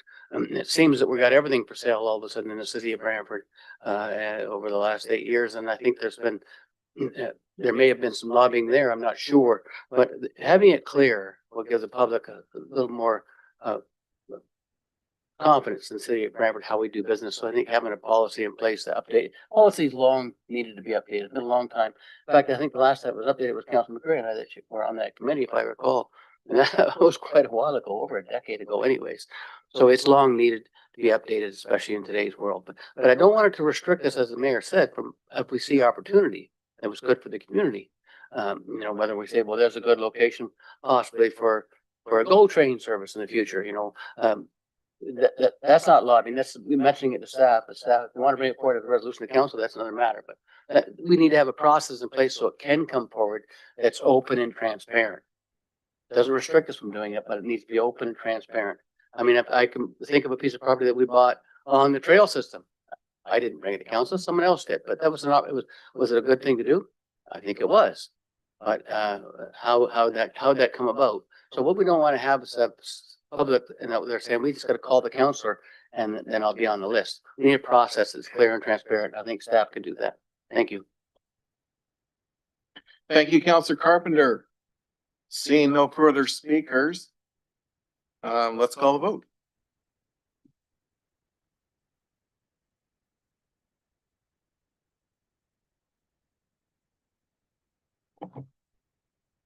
And item 8.2 carried unanimously on a recorded vote of 11-0. All those voting in favor are Councilors Van Tilburg, Samwell, Hunt, Carpenter, McCreary, Martin, Slus, Caputo, Sullivan, Sequoia, Mayor Davis.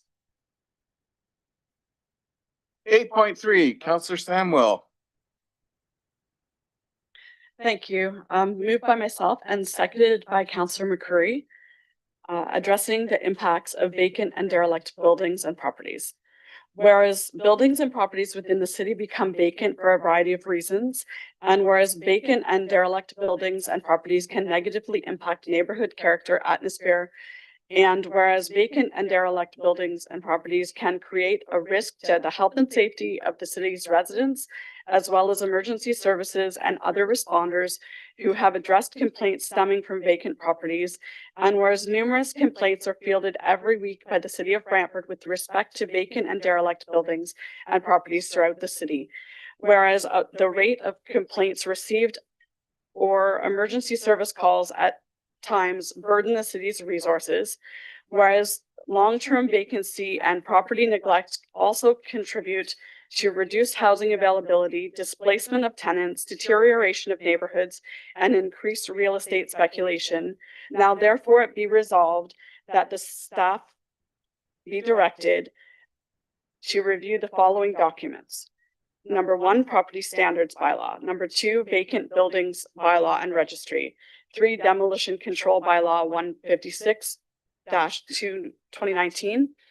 4, property tax classification and credits. 5, other legislation, bylaws, and policies which may be appropriate.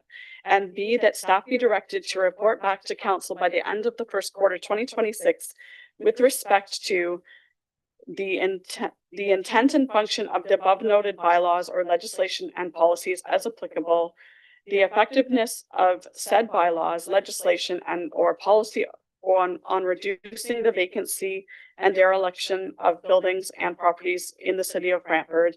And 3, that strategies to disincentivize property owners from leaving their property vacant and derelict. And 4, strategies to reduce the burden on city services when responding to complaints or emergencies related to vacant and derelict buildings and property. And that staff be directed to include in their report a review of policy tools adopted by comparable municipalities, including but not limited to the vacant unit tax programs, and D, that staff be requested to identify any legislative or regulatory barriers to implementing stronger vacancy and rental oversight tools and provide recommendations for provincial advocacy where appropriate. And just to speak to that, vacant and neglected buildings aren't just empty spaces. They touch the lives of the people living around them. Residents notice broken windows and garbage piling up. Families worry about safety, and children play near spaces that feel unsafe. Seniors feel isolated in areas that once felt welcoming. And as counselors, we hear regularly from residents frustrated by vandalism, trespassing, and fire risks. These situations also placed extra demands on our bylaw team and emergency services. This motion is about making sure we have the tools we need and that they actually work. Staff will review our bylaws and our policies to see what's working and see what's working in other municipalities so that we can bring these solutions that truly make a difference in our neighborhoods. And at the heart of this is about protecting the quality of life for the people who live near these properties. Vacant and neglected buildings affect the safety, the peace of mind, and the ability to enjoy the streets and the spaces they call home. I believe that we can do better. This is a step towards safer streets, stronger neighborhoods, and a Brantford where every property adds to the life and the vitality of our community. And I hope that this receives your support tonight. Thank you. Thank you, Councillor Samwell. Councillor Martin. Thank you, Mr. Chairman. This is a very good resolution. I thank Councillor Samuel for bringing it forward. It was about 20 years ago, the province forced us to give a rebate of 30% for vacant commercial and industrial properties, which was counterintuitive to what we were trying to do at the time of eliminating brownfields and grayfields. Excuse me. We see the same problem now with vacant buildings. It took about 10 years, but the province finally changed things so that we didn't have to give that rebate to commercial and industrial properties. With this resolution, if there's anything that we need from the province, I certainly hope it doesn't take 10 years. Because this is an issue that needs to be dealt with now. And if we can do it with our own bylaws, that's wonderful. If we need changes from the province, we're going to have to lobby pretty hard to get that 10-year time frame down as much as we can. Thank you, Councillor Martin. Councillor Hunt. Thank you, Mr. Chair, and through you to staff. I do know that a lot of times the vacant buildings are because they're sitting on a property that has been bought by a developer. And we've gone ahead and approved the development, but the vacant building is sitting there, and in some cases it's in a residential neighborhood. So I'm wondering, question through to staff, the demolition control bylaw, does that address the demolition of vacant buildings from the standpoint of a development that's been approved? Or is that a new regulation we would have to consider? So through the chair to the counselor, the demolition control bylaw does look at development approvals and at what stage of development may be at the approval stage, in which case then demolitions can be granted.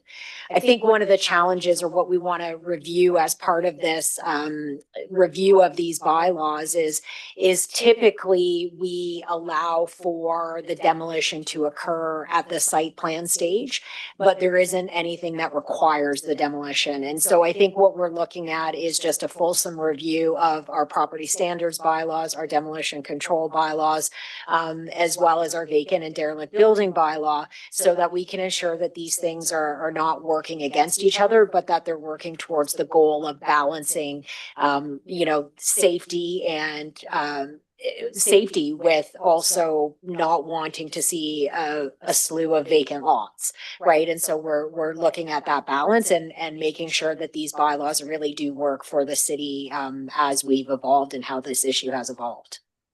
Okay, thank you for that, Nicole. Thank you, Councillor Hunt. Mayor Davis. And I want to thank Councillor Samuel for this one, because yeah, it is a problem throughout the city.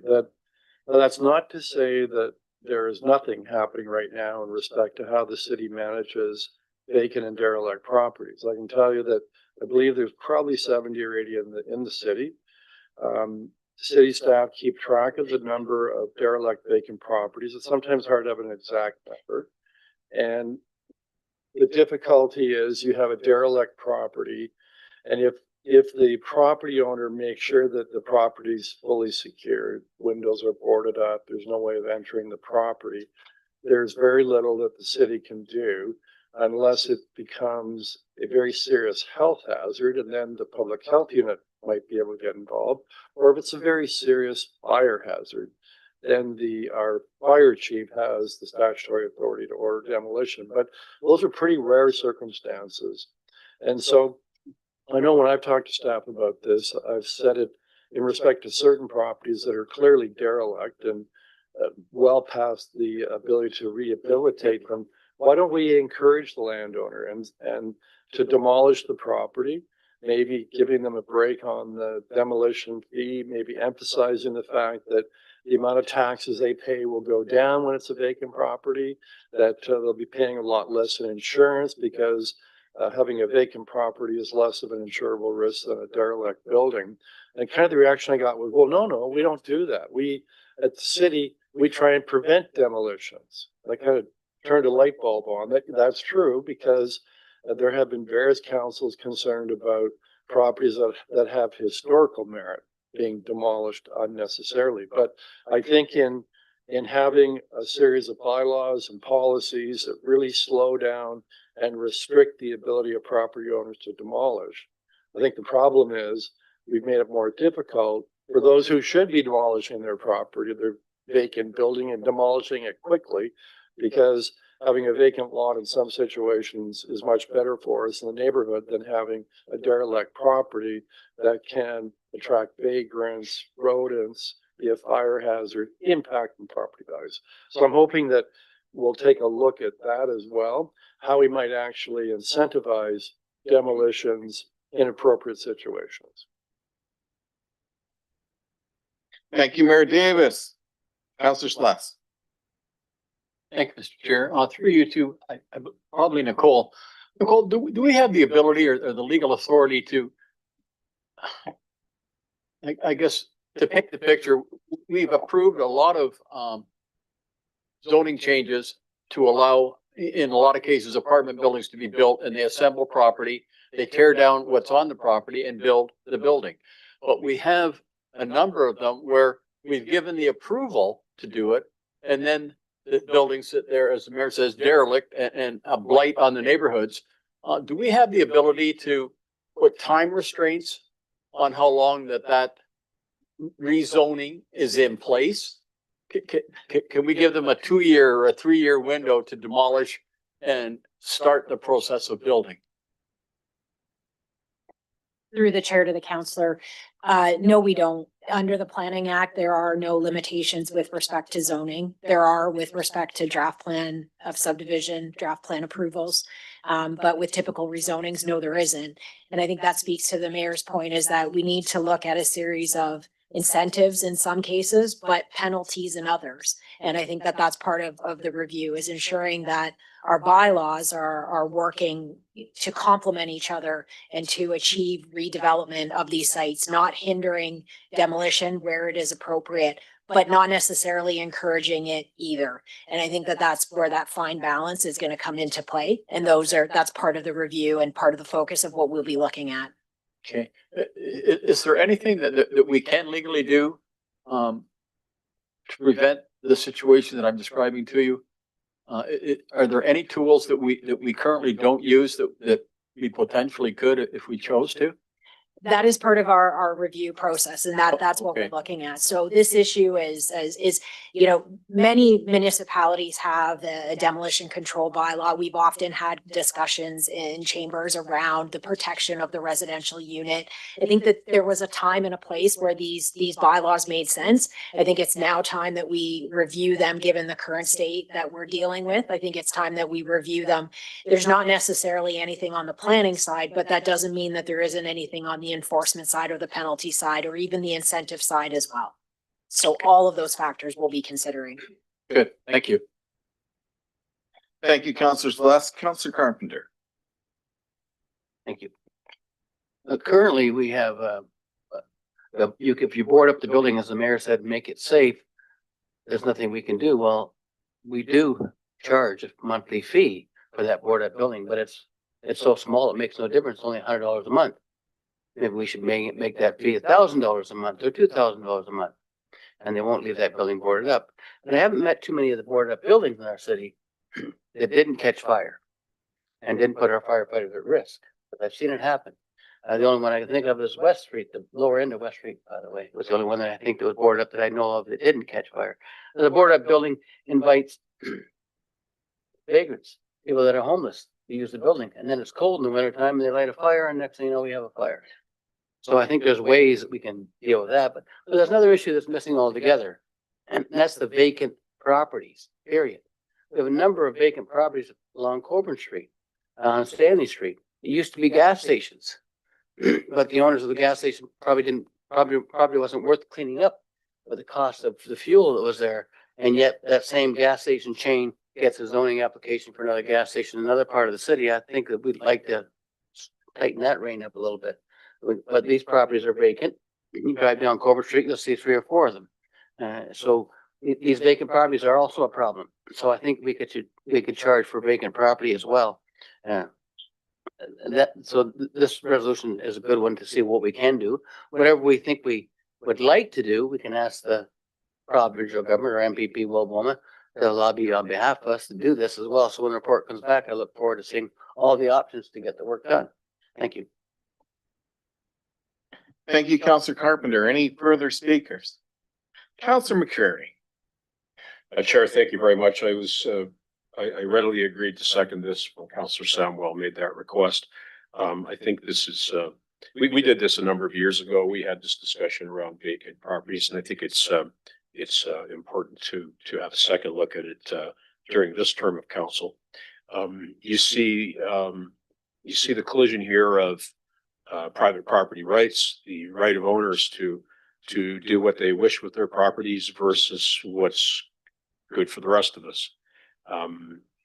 Councillor Martin and I have the perfect case study to tell you about tonight. We have on a commercial street in our ward, we have 2 boarded up houses that were bought by an adjacent landowner in furtherance of some development hitherto off the horizon in the future. Both these properties were solid single family dwellings, which could have continued to be tenanted well into the future, but the owner has no interest in doing that. So we have a boarded up property, which from time to time becomes unboarded. It's a prime location for folks down on their luck to camp out in the backyard.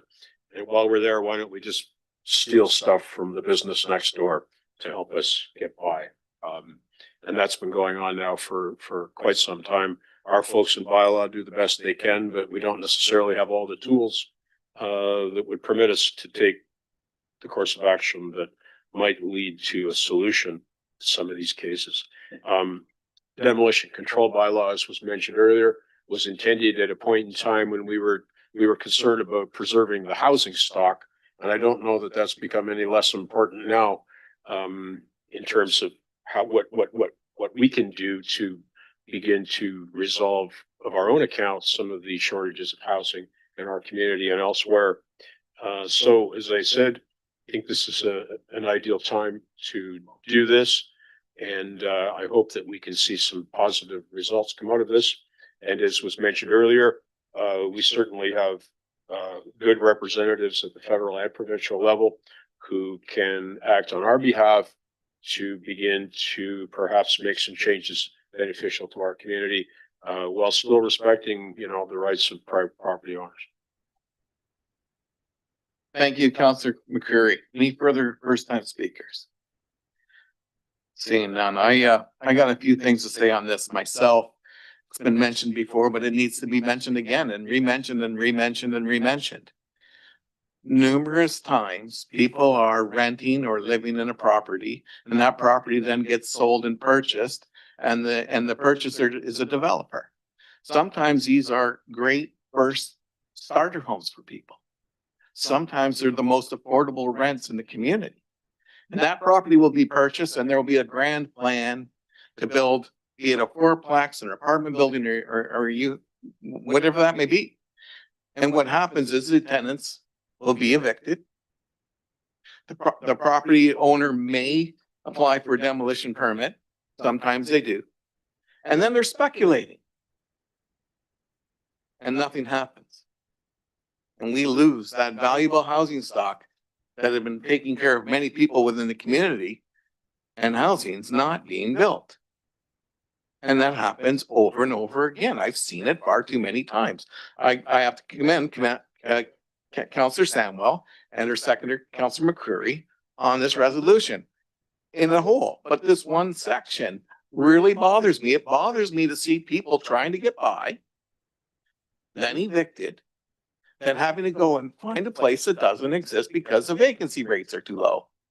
The one property I'm talking about was literally had the tenants move out in 2016. It sits there to this day. And in that period of time, this functioning house, this house that would have been a great starter home for somebody, has a price on it that's inobtainium because the developer's trying to flip it for a lot of money. But in that period of 10 years, near 10 years, with no hydro on, nobody in there, no one taking care of it, it has rotted. And now my phone calls happen to be to bylaw on a frequent basis. And I have too many homes in our ward like that. So if there's a way that we can deal with the vacancy rate, that we can have a timeline on the developers, have action.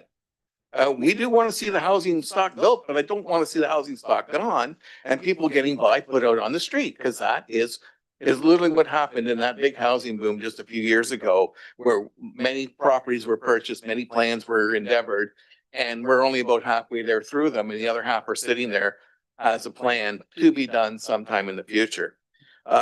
Any further first-time speakers? Councillor Martin. Thank you, Mr. Chairman. Something Councillor Carpenter said reminded me of something.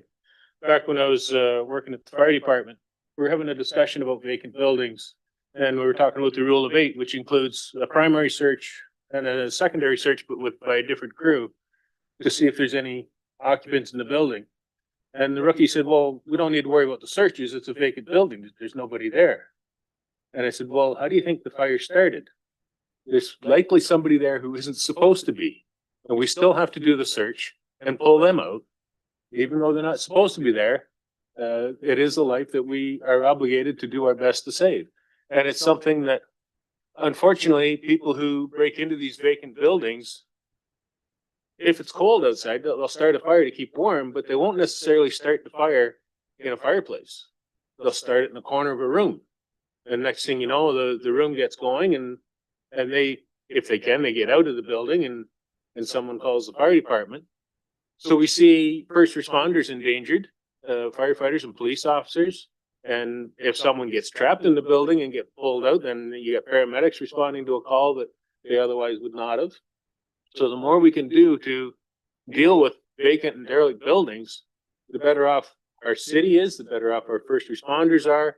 And hopefully we'll get something developed there, and we'll get additional property taxes coming in from a property that is paying very little taxes because the building's being vacant. So I hope that we can come up with something that will help us deal with this issue, because it is a serious issue that needs to be dealt with. Thank you. Thank you, Councillor Martin. Seeing no further speakers, let's call the vote.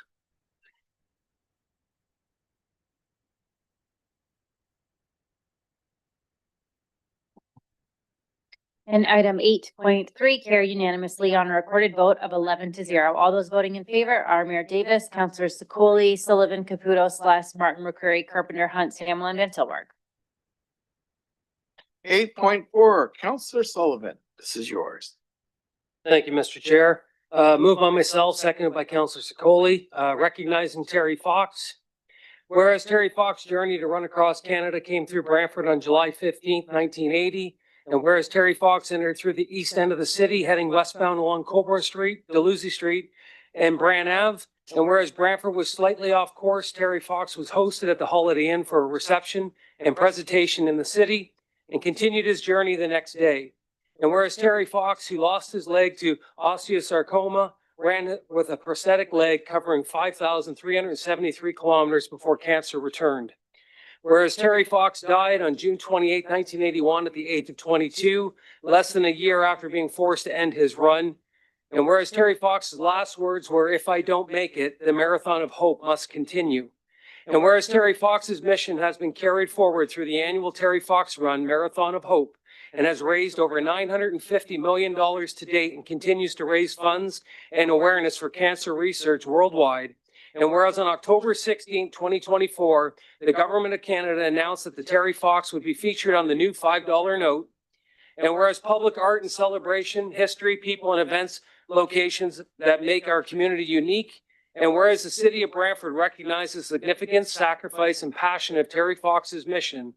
And whereas the city of Brantford has recognized well-known Canadian citizens such as Joseph Brant, Wayne Gretzky, and others in public art collection, now therefore be it resolved that staff in collaboration with myself and anyone else who wants to be a part of it, be directed to engage the wider community, the family of Terry Fox, and the Terry Fox Foundation to seek options to acknowledge and honor the life of Terry Fox in the city of Brantford, and that staff be directed to report back to council by Q1 2026. And I was preferring this to be January, but I understand staff is stretched. So, but speaking to this, I think we're late to the party on this. Obviously, most municipalities where Terry Fox has been engaged, there's some form of honoring going on in the city. Me personally, I would love to see maybe a monument or something where he ran or where he stopped running right at the corner here of Dalhousie and Brant Ave. But I think it's about time that the city of Brantford does step up and show some true honor to a man who paid the ultimate sacrifice, giving the last years he had to a cause so worthy, and that still continues to run wild. And I can't see anybody else that I would want to see more in our city. Thanks. Thank you, Councillor Sullivan. Any other speakers? Councillor Carpenter? Yeah, just happy to help out if need be, but one of the other things we might want to consider is naming a street after Terry Fox in our community as well, as a way of recognizing. Maybe it's going to be called Terry Fox Run.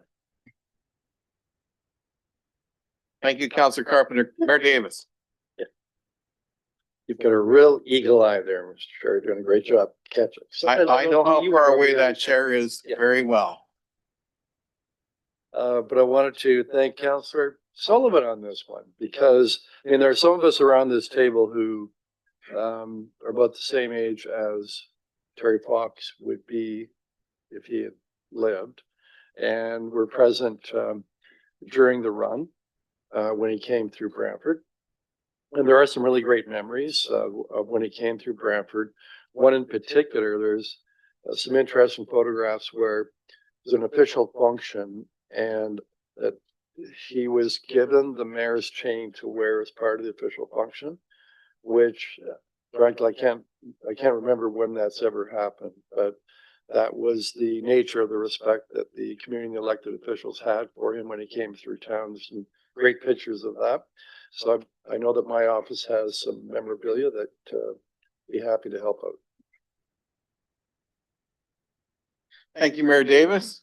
Seeing no further speakers, let's call the vote.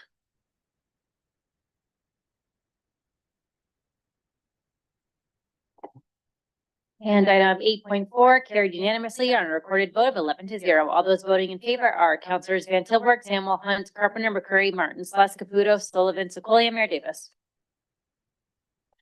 8.5, Mayor Davis. Finally, my turn. I've got a resolution here that probably has something for everyone. But the seconder on this resolution is Councillor Samuel. Thank you, Councillor Samuel, for agreeing to do this.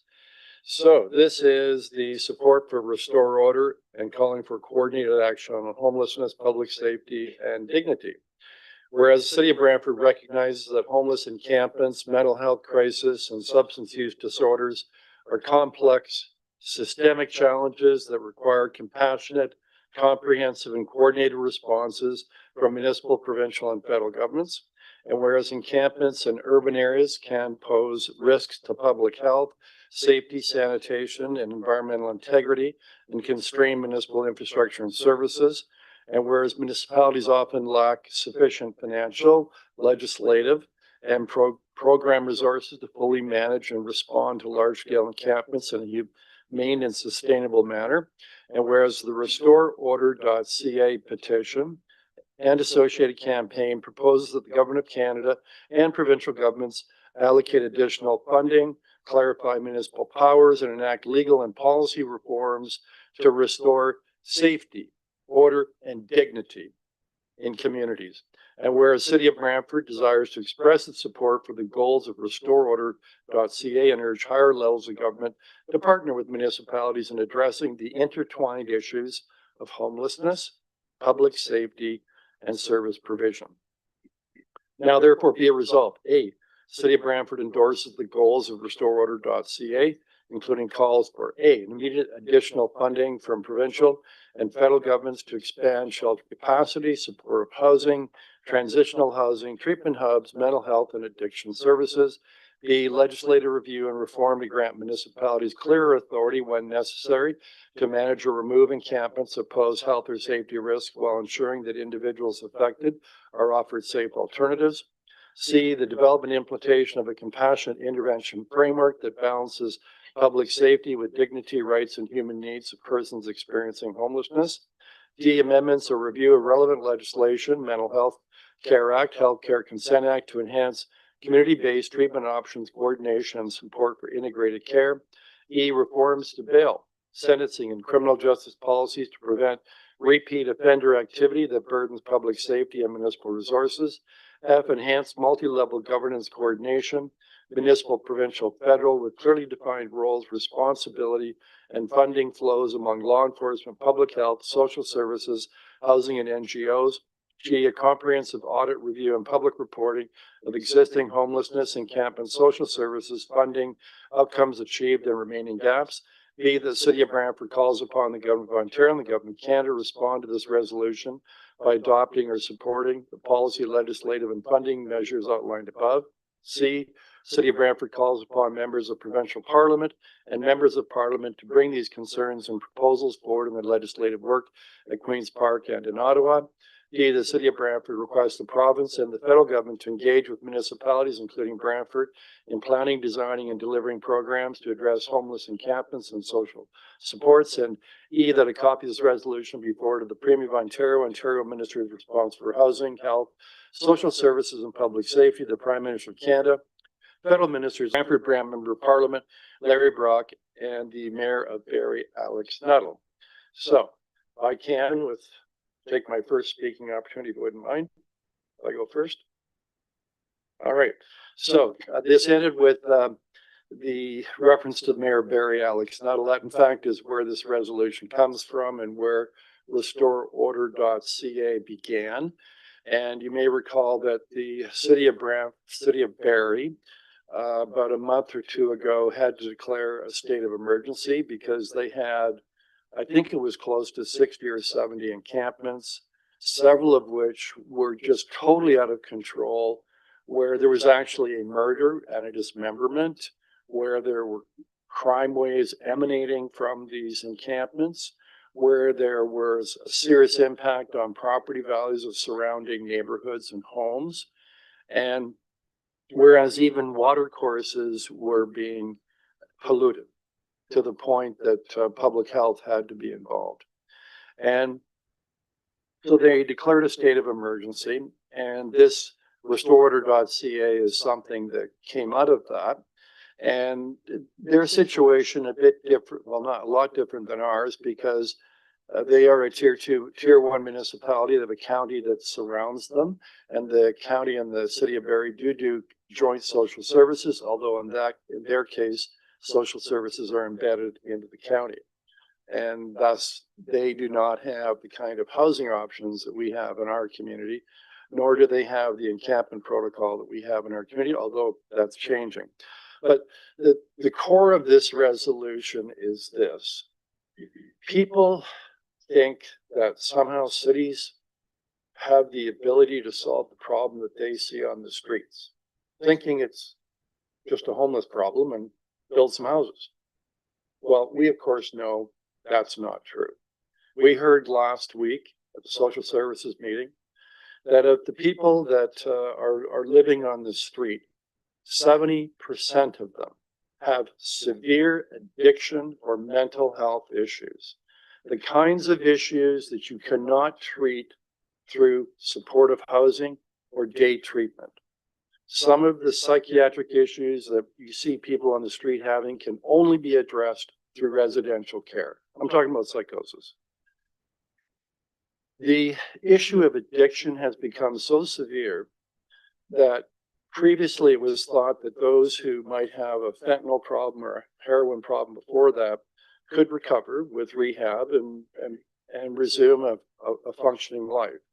Now the fentanyl is so strong, it's actually causing permanent brain damage, as does meth.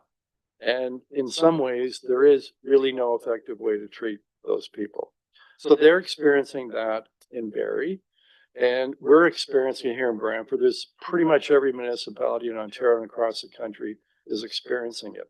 And so how does that impact homelessness? Well, you know, we have some pretty simple rules when you're in housing provided by the city. Don't threaten staff, don't threaten other workers, and don't wreck the place. And unfortunately, some of those that have the severe addiction issues or the severe psychosis, they can't even meet those basic standards.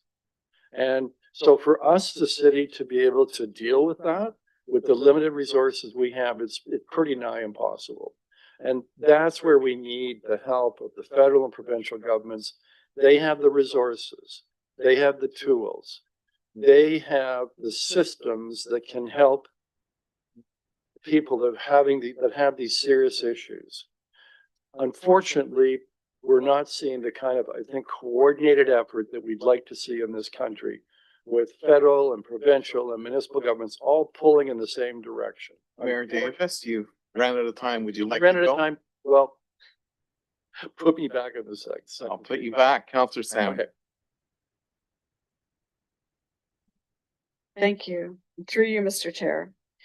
I'm pleased to be seconding this tonight, and I want to thank Mayor Davis for bringing it forward. Our city and the people who live here deserve coordinated, compassionate solutions to homelessness, mental health, and the substance use crisis. These are complex challenges that touch real people and families and our community. This asks the provincial and federal partners to provide the supports we need, from funding for housing, shelters, treatment hubs, and mental health and addiction services, and better coordination across all levels of government, while also including bail reform measures that help our communities stay safe and function effectively. Supporting this resolution is about balance. Community safety is important, but must go hand in hand with meaningful supports that give people stability, connection, and a sense of belonging. Everyone deserves a safe place to live, access to services, and to fully participate in their communities, while neighborhoods and residents are supported and protected. Restoring order means giving our city and all municipalities the resources and authority and collaborative tools to strengthen communities and create lasting solutions. Because strong neighborhoods are built when people have the supports they need, they feel safe, and are connected to the communities around them. I will be fully supporting this tonight because it's time. Thank you. Thank you, Councillor Samwell. Councillor Hunt. Thank you, and I'm very pleased to support this as well. One of the Ward 4 has one of the largest industrial commercial business centers, and we hear constantly from our businesses about problems with encampments dumping garbage, people camping out in behind their properties, break-ins, theft of copper wire, which is being used to feed addictions. And so we've just launched an advocacy campaign in order to try to address some of this issues, but both the mayor for bringing this forward, and I think all of council recognizes that this is not a Brantford only problem, and it's not something that our council is going to be able to fix. And I think every municipality in the province is going to be looking at resolutions like this and putting the pressure on that we really do. We need help in order to deal with something that is such a complex issue, and it's not just Brantford, it's every city across the province that is experiencing this, but it is having some truly detrimental effects to our business community. I got an email from a business just the other day that has basically been told that based on the number of insurance claims, they no longer have an insurer. Their insurance has been canceled. So, this is, and this is a business that has employees. So the challenges to the community, not only just on the resources of our staff to have to deal with encampments and homelessness, but there's also, that the other costs to our community, to the businesses that are dealing with this on a daily basis, and in some case, just because of where they're located. So fully supportive of this, and thank both the mayor and Councillor Samwell for bringing it forward. Thank you, Councillor Hunt. Councillor Carpenter. Yeah, I'll be supporting this resolution as well. I'd like to see some things added to it. Like, for example, you mentioned the MP, Larry Brock, but you forget to mention the MPP, Larry Boma. So we could add Larry Boma and AMO as part of the circulation. Friendly, thank you. I thought that would be friendly. That was just an oversight. That would be Will Booma, correct? Oh, yes. We'll find out who Larry Booma is later. Larry Boma. It's hard to say, who's who with those two. Anyways, thank you. The other, you done? Thank you. Okay. The problem is the funding. It's never been the municipality's job to deal with addiction and homelessness. It's always been the provincial government job and the federal government for housing. And they've advocated that responsibility for 50 years now. And they need to go back to it. But the addiction specifically, Brantford needs a full addiction treatment center with wraparound services and housing that's included with the addiction treatment. That's what's required if you're going to be successful in moving anybody from addiction.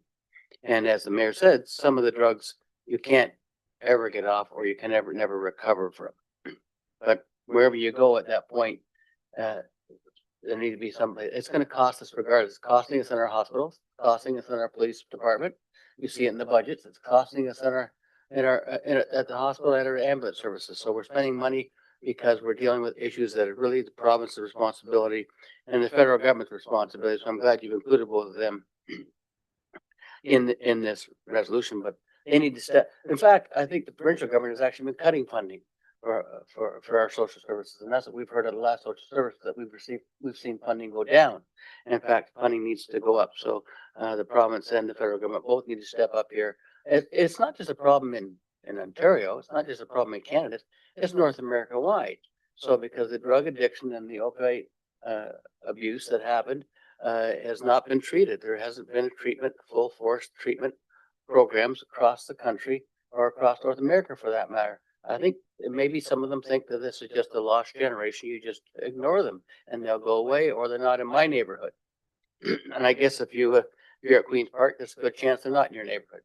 But I think they're in the community and they need to be treated, and these services need to be provided, and the provincial and federal governments need to fund them. Thank you.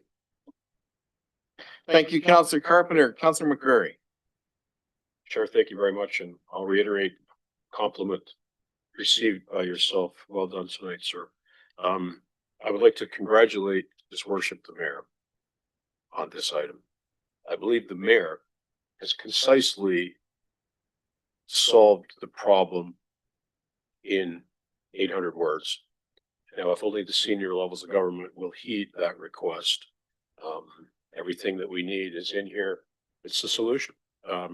It just requires the political will by folks that don't sit in this room to see it to fruition. The resolution references restoreorder.ca petition, restoreorder.ca petition, petition rather, I would encourage everybody to go there and sign on.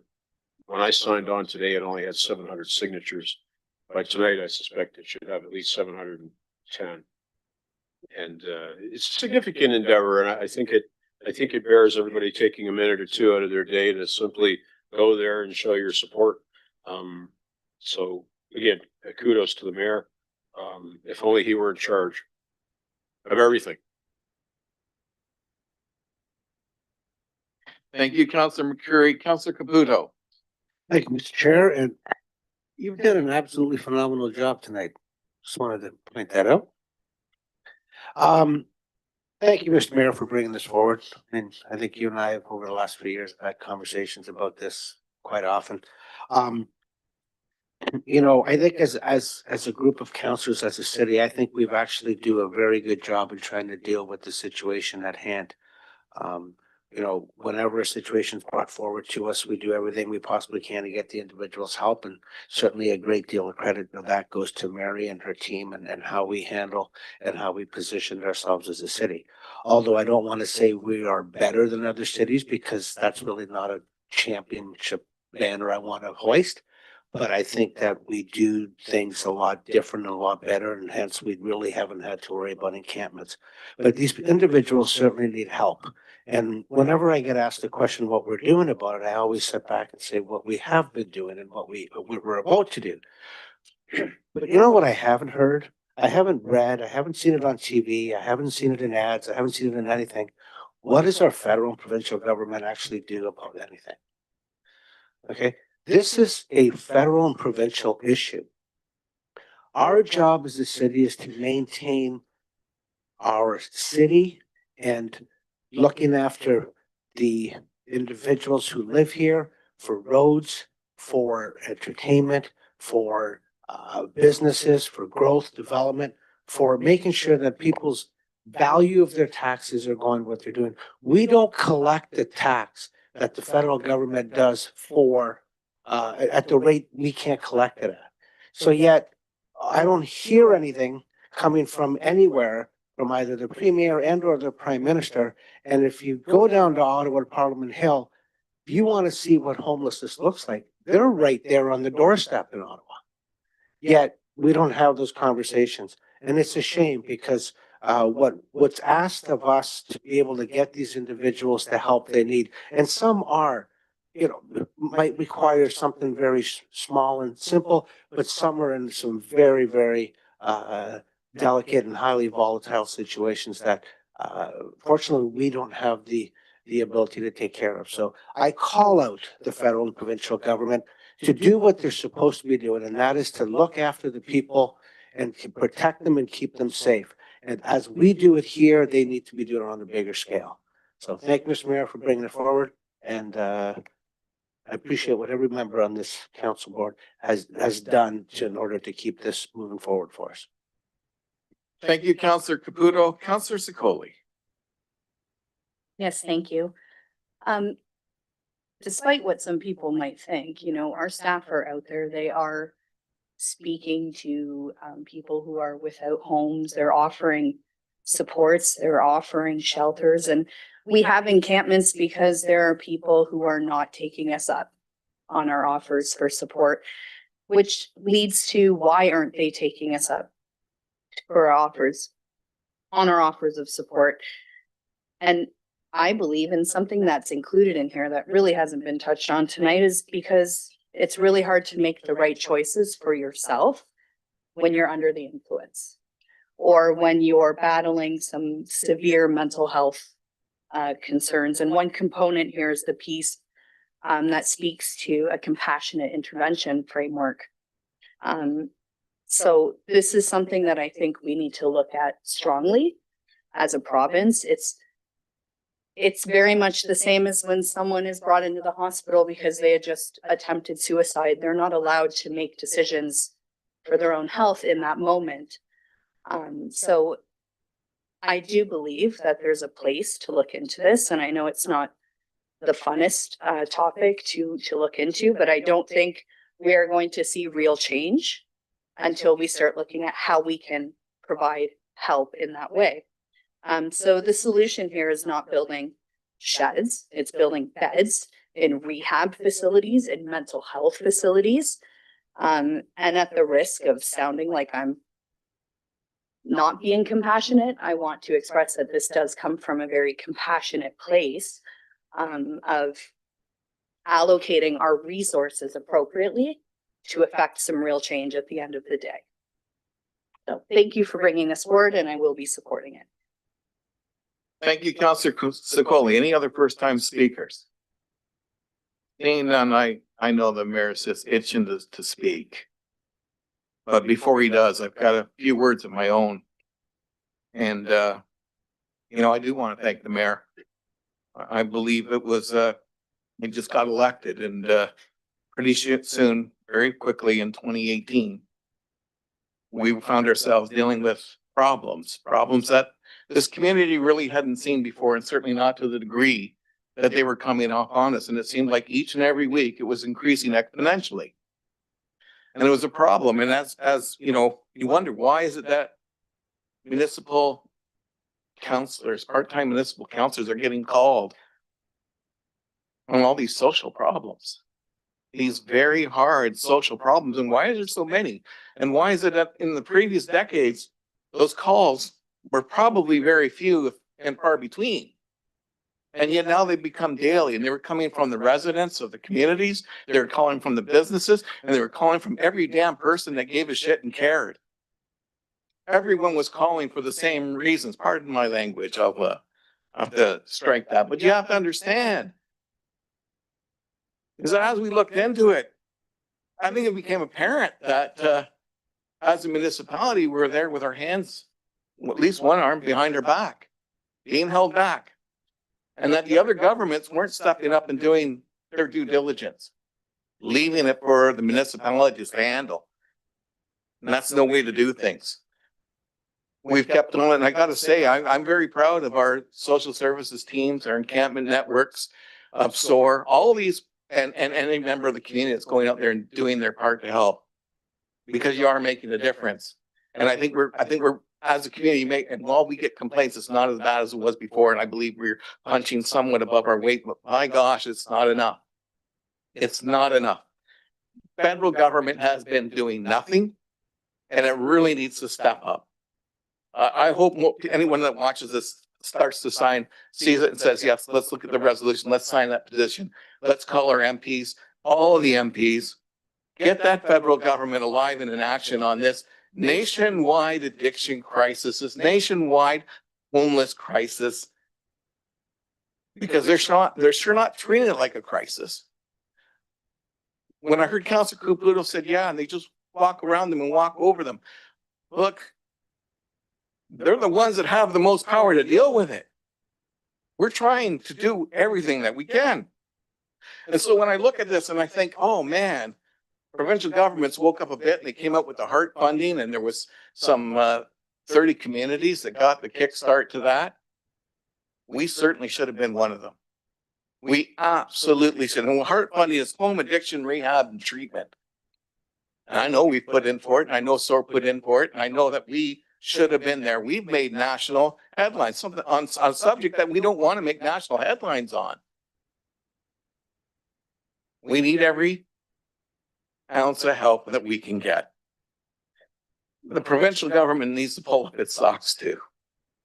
We definitely need to be on that second round of the home addiction rehab and treatment center. We can't let this become the normal that higher levels of government want it to be. When we see each time, and it's very hard for people, especially who've been involved in working with those that have been in house for a number of years, you're seeing more that as the mental illness, or maybe it's from the drugs, comes on, they're less of their desire to voluntarily take housing or help. In fact, they may look at us as something to stay away from. Every now and again, you get that glimmer, that diamond in the rough that says, yeah, help me, please. We have to be there and ready with every single resource possible to someone that says, yes, I want help now. And we are still failing. Parents are telling us this. You know, when I hear about this compassion, parents in their ways, when you look at some of these laws, they're not able to get that intervention for their own kids. And sometimes the most horrible thing happens. We've got to do everything in our power. I got to tell you, and I should wrap this up and allow the mayor the chance to speak, but when he came forward and showed me this, I said, this is starting to send a message. It's a message that we need to have sent. And I am tired of the higher levels of government ignoring municipalities and ignoring a crisis. This is one that needs to be, the communities will not put up with this. It will get worse and worse. It will eventually, the chickens will come home to roost, and every one of those MPs that have done nothing, they will see how the public treats them because they're willing to allow this to remain on our streets. We know this. So again, I think we're doing as well as we can for the resources that we can for something that really shouldn't be in our domain, but we're not willing to turn a blind eye. Mayor Davis. Yeah, I think I told you there was something here for everybody, but and I think what needs to be said has been said. But I'll put it this way: that the core of this resolution is asking the public to help us apply pressure and lobbying and advocating with the higher levels of government. And you know, here at the city and many of the councillors will receive many calls. I know I do every week. There are many calls, emails to my office where people are demanding that I do something and that our council do something to address the problem that, you know, we see happening in our streets. Does the higher levels of government, do they get this kind of intense pressure? I suspect not.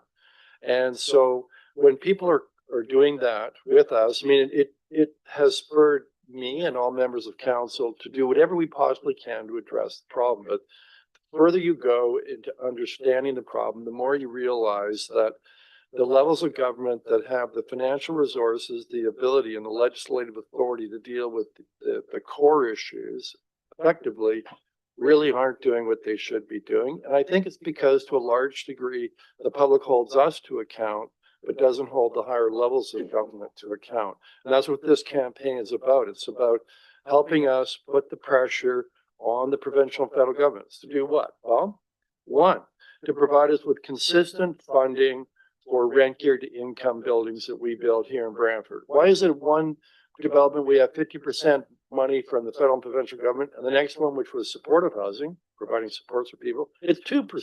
How do you build a system on funding that varies so much from build to build? How about a proper treatment hub here, helping SOAR do all the great things that it does, but multiply that by 10, right? And they do have transitional housing. They do have residential treatment, but they could do much more if they had the funding. How about for those that don't want help and just want to lead a lifestyle that causes havoc in our community, where you'll have a small group of people that'll have up to 100 outstanding criminal charges, as many as eight or nine bail infractions, and they're still released. How is that possible? And that's where the federal government certainly needs to step up and do bail reform, but also to the provincial government. If there's bail reform, we're going to have an increase in the number of detention centers and the capacity of our incarceration system. And they also need to increase the courtrooms and the number of prosecutors and judges so charges can be effectively administered and run through the system so we don't need extensive bail. The mandatory treatment. How is it compassionate to leave somebody on the street wallowing in their own misery where they don't have the ability to make decisions for their care, but somehow it's compassionate to say, no, they have the right to choose, and they do. But what if they don't have the capacity to choose? And so it's compassionate on our society and our communities to leave them on the street. That doesn't make any sense to me. There is scope for there being mandatory compassionate treatment. In fact, the Ontario Psychiatric Association calls for it and is asking for it. Why aren't we doing it? because the federal and provincial governments aren't taking the steps they should take because they know we're getting all the blame for it and they're not. So this is not to pass the blame to them, but it's a campaign. So there's more pressure on the provincial and federal governments to do what's right, to help municipalities, to help people that are most in need, and to help restore order, safety, peace, and health in our communities. Thank you. Oh, you left 22 seconds on the floor. Any further speakers? Counselor Carpenter. I'll be quick. I thought I heard the word sheds, not beds, but in every one of those sheds, by the way, there is a bed. It's also a home. Thank you. Thank you, Counselor Carpenter. Any further speakers? Seeing none, let's go to the vote.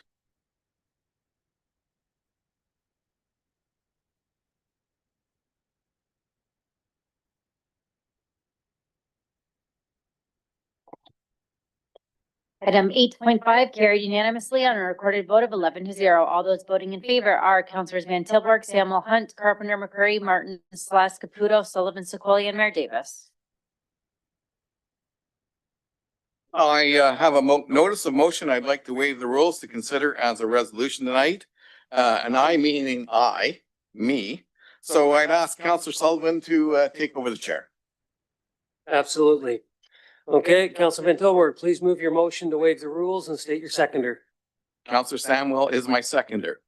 That section 15-11.5 of chapter 15 of the City of Brantford Municipal Code be waived in order to introduce the following resolution without prior notice of motion. Whereas Brantford Transit has installed a new fare payment system as of October 6, 2025.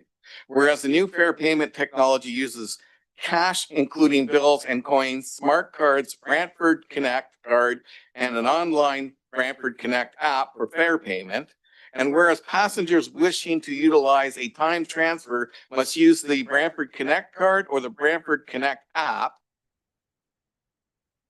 And whereas the customers paying cash are not eligible for a transfer and must pay for each boarding unless they use the Brantford Connect card or the Brantford Connect app.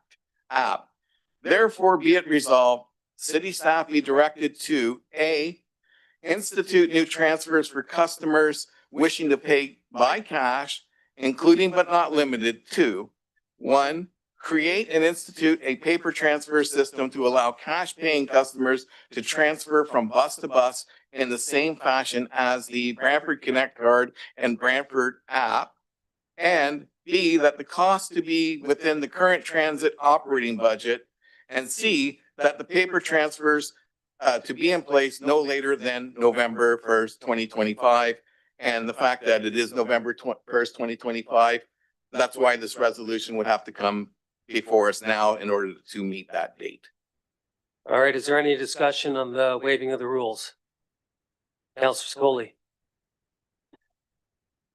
Is there some specific reason why this needs to come into place by November 1st, 2025, or is that just an arbitrary day inserted by the writer of this resolution?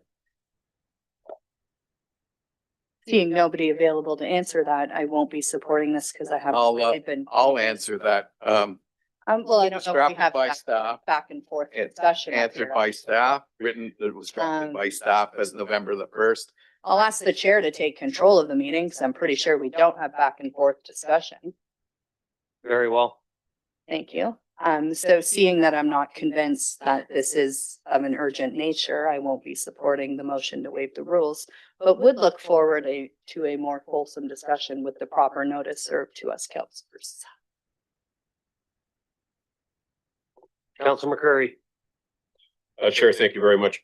I would hope that the councilor, with his second opportunity to speak, would clarify the question posed by Councilor Secoli.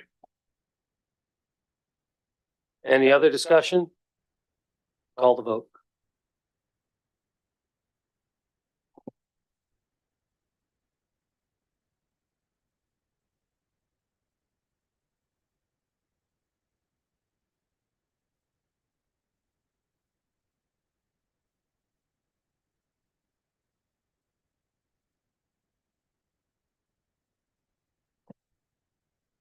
And the motion to waive the rules carried on a recorded vote of 9-2. All those voting in favor are Mayor Davis, Councillor Sullivan, Celeste McCreary, Hunt Van Tilburg, Samuel Carpenter, Caputo. Those opposed, Councillor Secolian, Councillor Martin. All right, Councillor Tilbury, you may speak to your notice of motion now. Thank you, Chair, and through you. We have changed our busing systems and changed our payment plans, and in the order of efficiency, the busing system has went to this new program, which unfortunately devalues cash as compared to our app cards. In other words, if somebody's using our app cards or the physical card, they're able to use the bus system and able to get a transfer. But if you're using cash, you actually have to go and pay again in order to use the transfer. So you're paying twice. Your cash doesn't go as far. Now, what had happened was when the announcement was made on October the 6th, it didn't take very long for not just social media, but my phone to be ringing, often from seniors. And they were concerned because their money doesn't go far. They're not always having an app card available, and that cash is sometimes the utility that they have to use, and that transfer, not being able, having to pay twice, impacts their lives. Often other people were calling, and it's people that you would never hear from before. They're people that are just trying to get by, and you find out that, you know, as they're depending on their means, cash is the way they operate. They may not have a cell phone. So, you know, it's a matter of being inclusive to everyone, and that cash has the same value as any other method of payment, and that you get the same service for that method of payment. I've heard staff's reasons on why they were doing this, and I accept those, but we also have to be responsible to the community as a whole. And we don't want to see people left behind or caught off guard because all of a sudden, you know, you've got something that comes up and you've got to pay for that transfer 2 times. Now, as for me personally, you know, sometimes they say governments lead and they lead the way and they lead the way on change. But sometimes we leave people behind. And I don't think that's the position that government should be in. I think we should be bringing everyone along with us as they wish to ride with us. And that's my, you know, as long as cash is your method of transfer of consumer goods and other items, it should be for the city and it should be for the bus. I don't like to have people put out because the people that are calling me, they don't call me hardly, like they don't call me. The reason they're calling this time is because it's that feeling of, it's not quite despair, but it might be desperation. Like, oh my gosh, what am I going to do? This is going to disrupt the way I just try to get by in life. A lot of people that try to get by in life, and although it may not even be the majority of bus users, they use cash. And so that's why I brought forward the motion, and I hope all of council are here to support it. Councillor Samuel. Thank you, and through you, Mr. Chair. Transit connects people to work and to school and essential services. And I support improvements like the Brantford Connect card, the app, but no one should be left behind, as Councillor Van Tilburg also mentioned. Passengers now paying with cash will not receive a transfer and have to pay full price for each ride. This creates real barriers for seniors and students and anyone else relying on cash. This fixes that by creating a paper transfer system like we previously had and giving cash paying riders the same convenience as card users and app users. It is simple, practical, and makes our transfer system fair and accessible for everyone. Investing in transit must lift people up and not leave them behind. Thank you. Councillor Caputo. Thank you, Mr. Chair. I'm supporting this tonight. I'm probably because I really don't even understand it.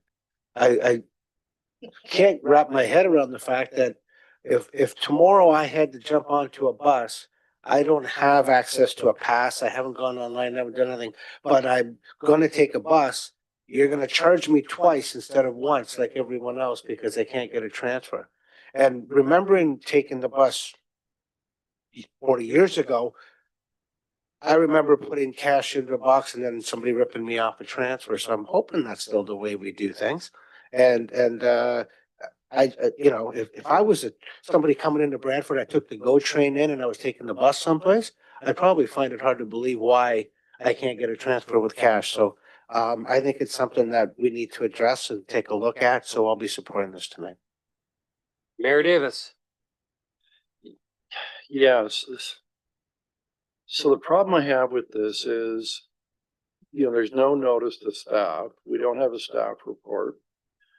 And we're making a decision without hearing from those that run the system. So maybe that's is required in the circumstance. I don't know, but I want to hear from the staff that run the system. I know we have Mr. Spicer here that has done a great job overseeing our transit system. And so I've got a question for him.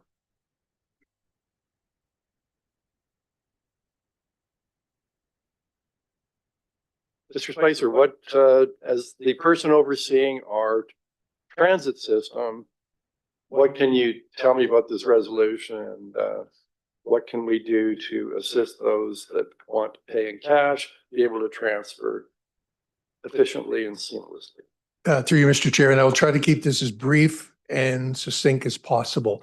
When we purchased the new fare collection system, we looked at the number of cash paying riders on the system, and we came to that number being less than 15%. So less than 15% of our riders pay by cash. And it costs us a lot of money in order to offer cash. So we wanted to incentivize people to either buy the app, use the app or buy a Connect card in order to get the reduced fare. So the ultimate goal is to be able to offer a lesser fare by using the app or using the card and get away from cash. I will also announce that Presto does not accept cash. So GO Transit or Metrolinx does not have cash available, and they have to use the Presto card in order to get service. So we were trying to eliminate the nuisance of cash. Okay, so I know when I tried to use the transit system a year ago, I didn't have any cash and I couldn't use the transit system because at that time it wasn't taking electronic payments. So there is a reverse argument on this thing, but clearly some people don't have the ability to pay electronically, albeit a small percentage, and ever declining over time. What can we do to accommodate them so they can use the transit system? So again, and on fairly short notice, by November 2nd. Right, through you, Mr. Chair. There are some options that we can come up with.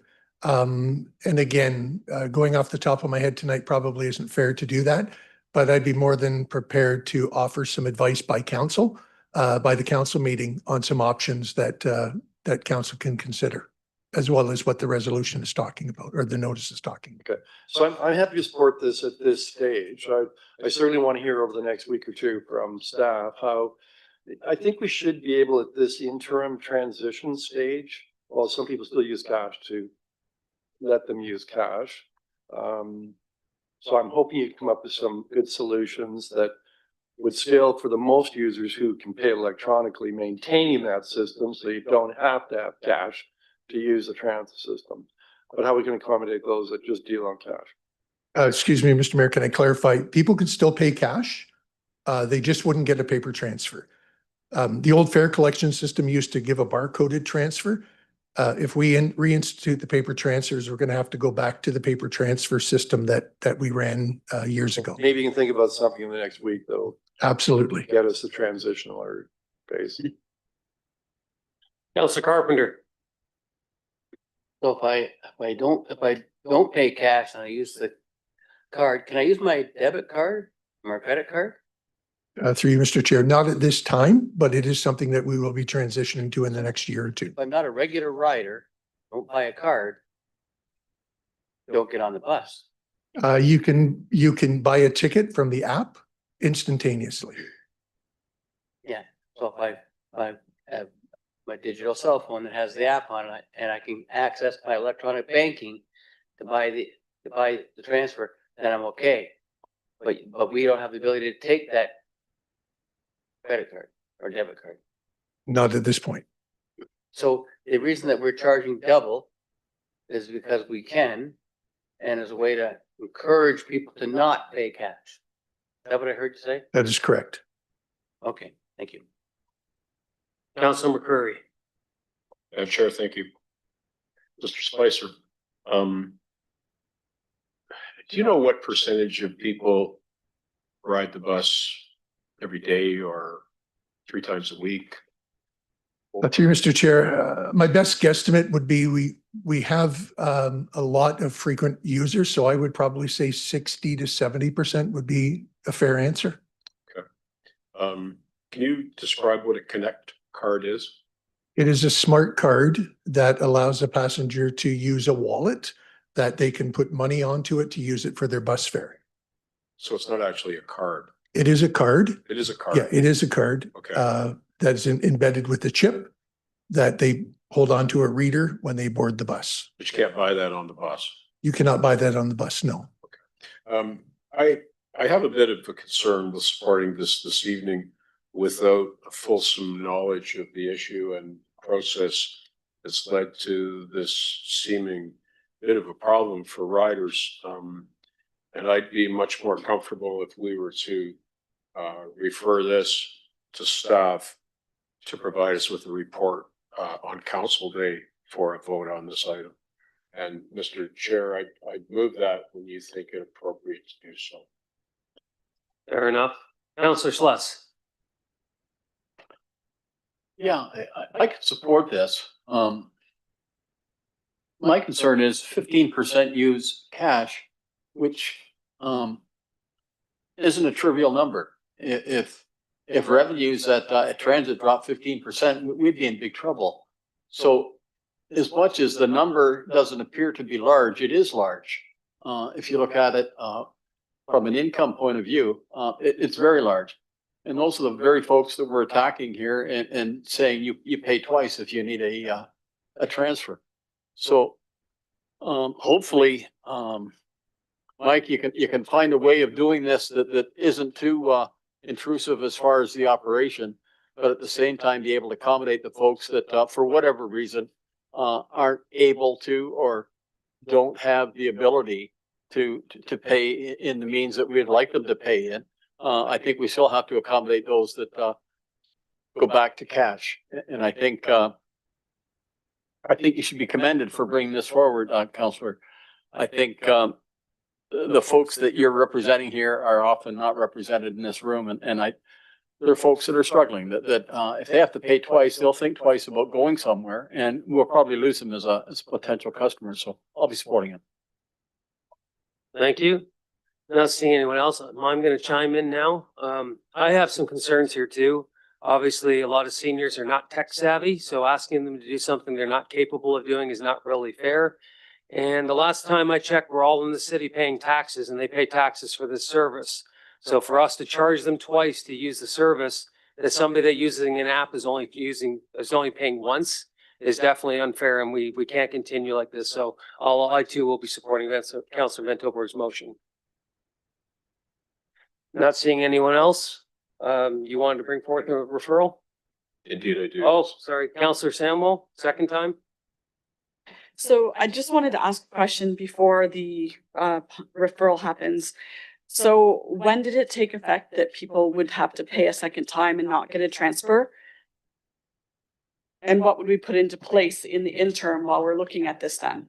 Through you, Mr. Chair, currently we are offering a courtesy transfer and have been since October the 6th. And we do offer courtesy transfer right now, so people are not double paying until we can resolve this issue. Thank you. I just wanted to confirm that. Councilor McCurry.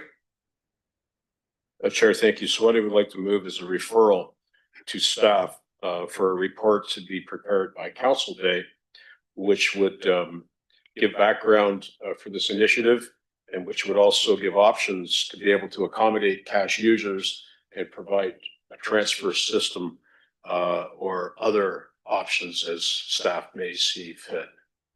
And your seconder? By Councilor Martin. Thank you. Any discussion on this? Councilor Carpenter. And the referral's not required because this does go to council at the next council meeting. So, and I just have to ask staff for a report. It's automatically going to go there. So referrals kind of redundant because it's going there anyways. And then we've already asked staff for a report. I think the mayor asked staff for a report. When it gets to council and staff have committed to doing that. So I won't be supporting a referral because I think it's unnecessary. Mayor Davis. Yeah, I'm justified by this. So why the urgencies if there's a courtesy transfer being provided? How is there a problem? So what is this courtesy transfer? If staff could tell me, please. Through you, Mr. Chair. Courtesy transfer we put in place because of the Point of order. Point of order. Are we not? We're Like, is that a discussing the referral? referral. It's not a deferral, it's a referral, so it's fully debatable. Should be. Know your procedure rules. Mr. Spicer. The courtesy transfer was put in place on October the 6th as a means to be able to allow people the opportunity that pay cash to get a transfer to get onto their next bus. So we have not eliminated the cash paying person of having a transfer right now.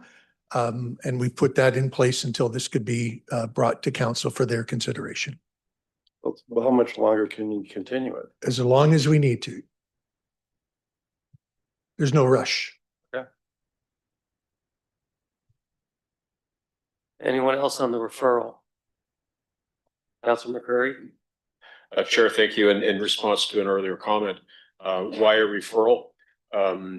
We've heard from the mayor in the prior cycle that direction to staff needs to be made not by simply asking for something, but by an amendment to what's before us. And why a referral? Because it would be best for us to make a decision fully informed. And that means having a report from our staff to comment on what's before us tonight, which I think is a pretty darn good idea. Referral allows us to move that decision down the road a piece so we don't have to get into some sort of messy business that we occasionally do where we have to substitute and amend and separate clauses for voting. It simply makes a cleaner resolution to what's before us tonight and what will come before us from Mr. Spicer and his staff at a later date. That's why the referral. Any further discussion? Councilor Martin. All right, call the vote on the referral.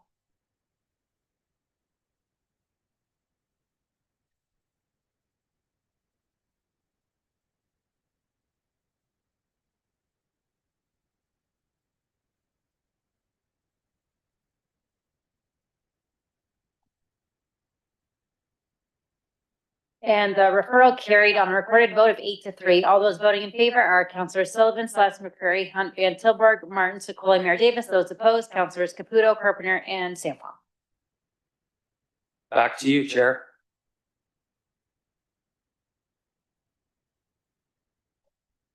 We're coming back to me. Well, isn't that great? So we have a notice of motion. And it's for you, Councilor Sullivan. We'll just keep playing this game. Read the title of your motion. Thank you. 9.1 financial support for Lansdowne Children's Center new build. And Councilor Samuel, this is the title of your motion, notice of motion. 9.2, growing community resilience, vertical farming for food security. Thank you, Councilor Samuel. We are adjourned.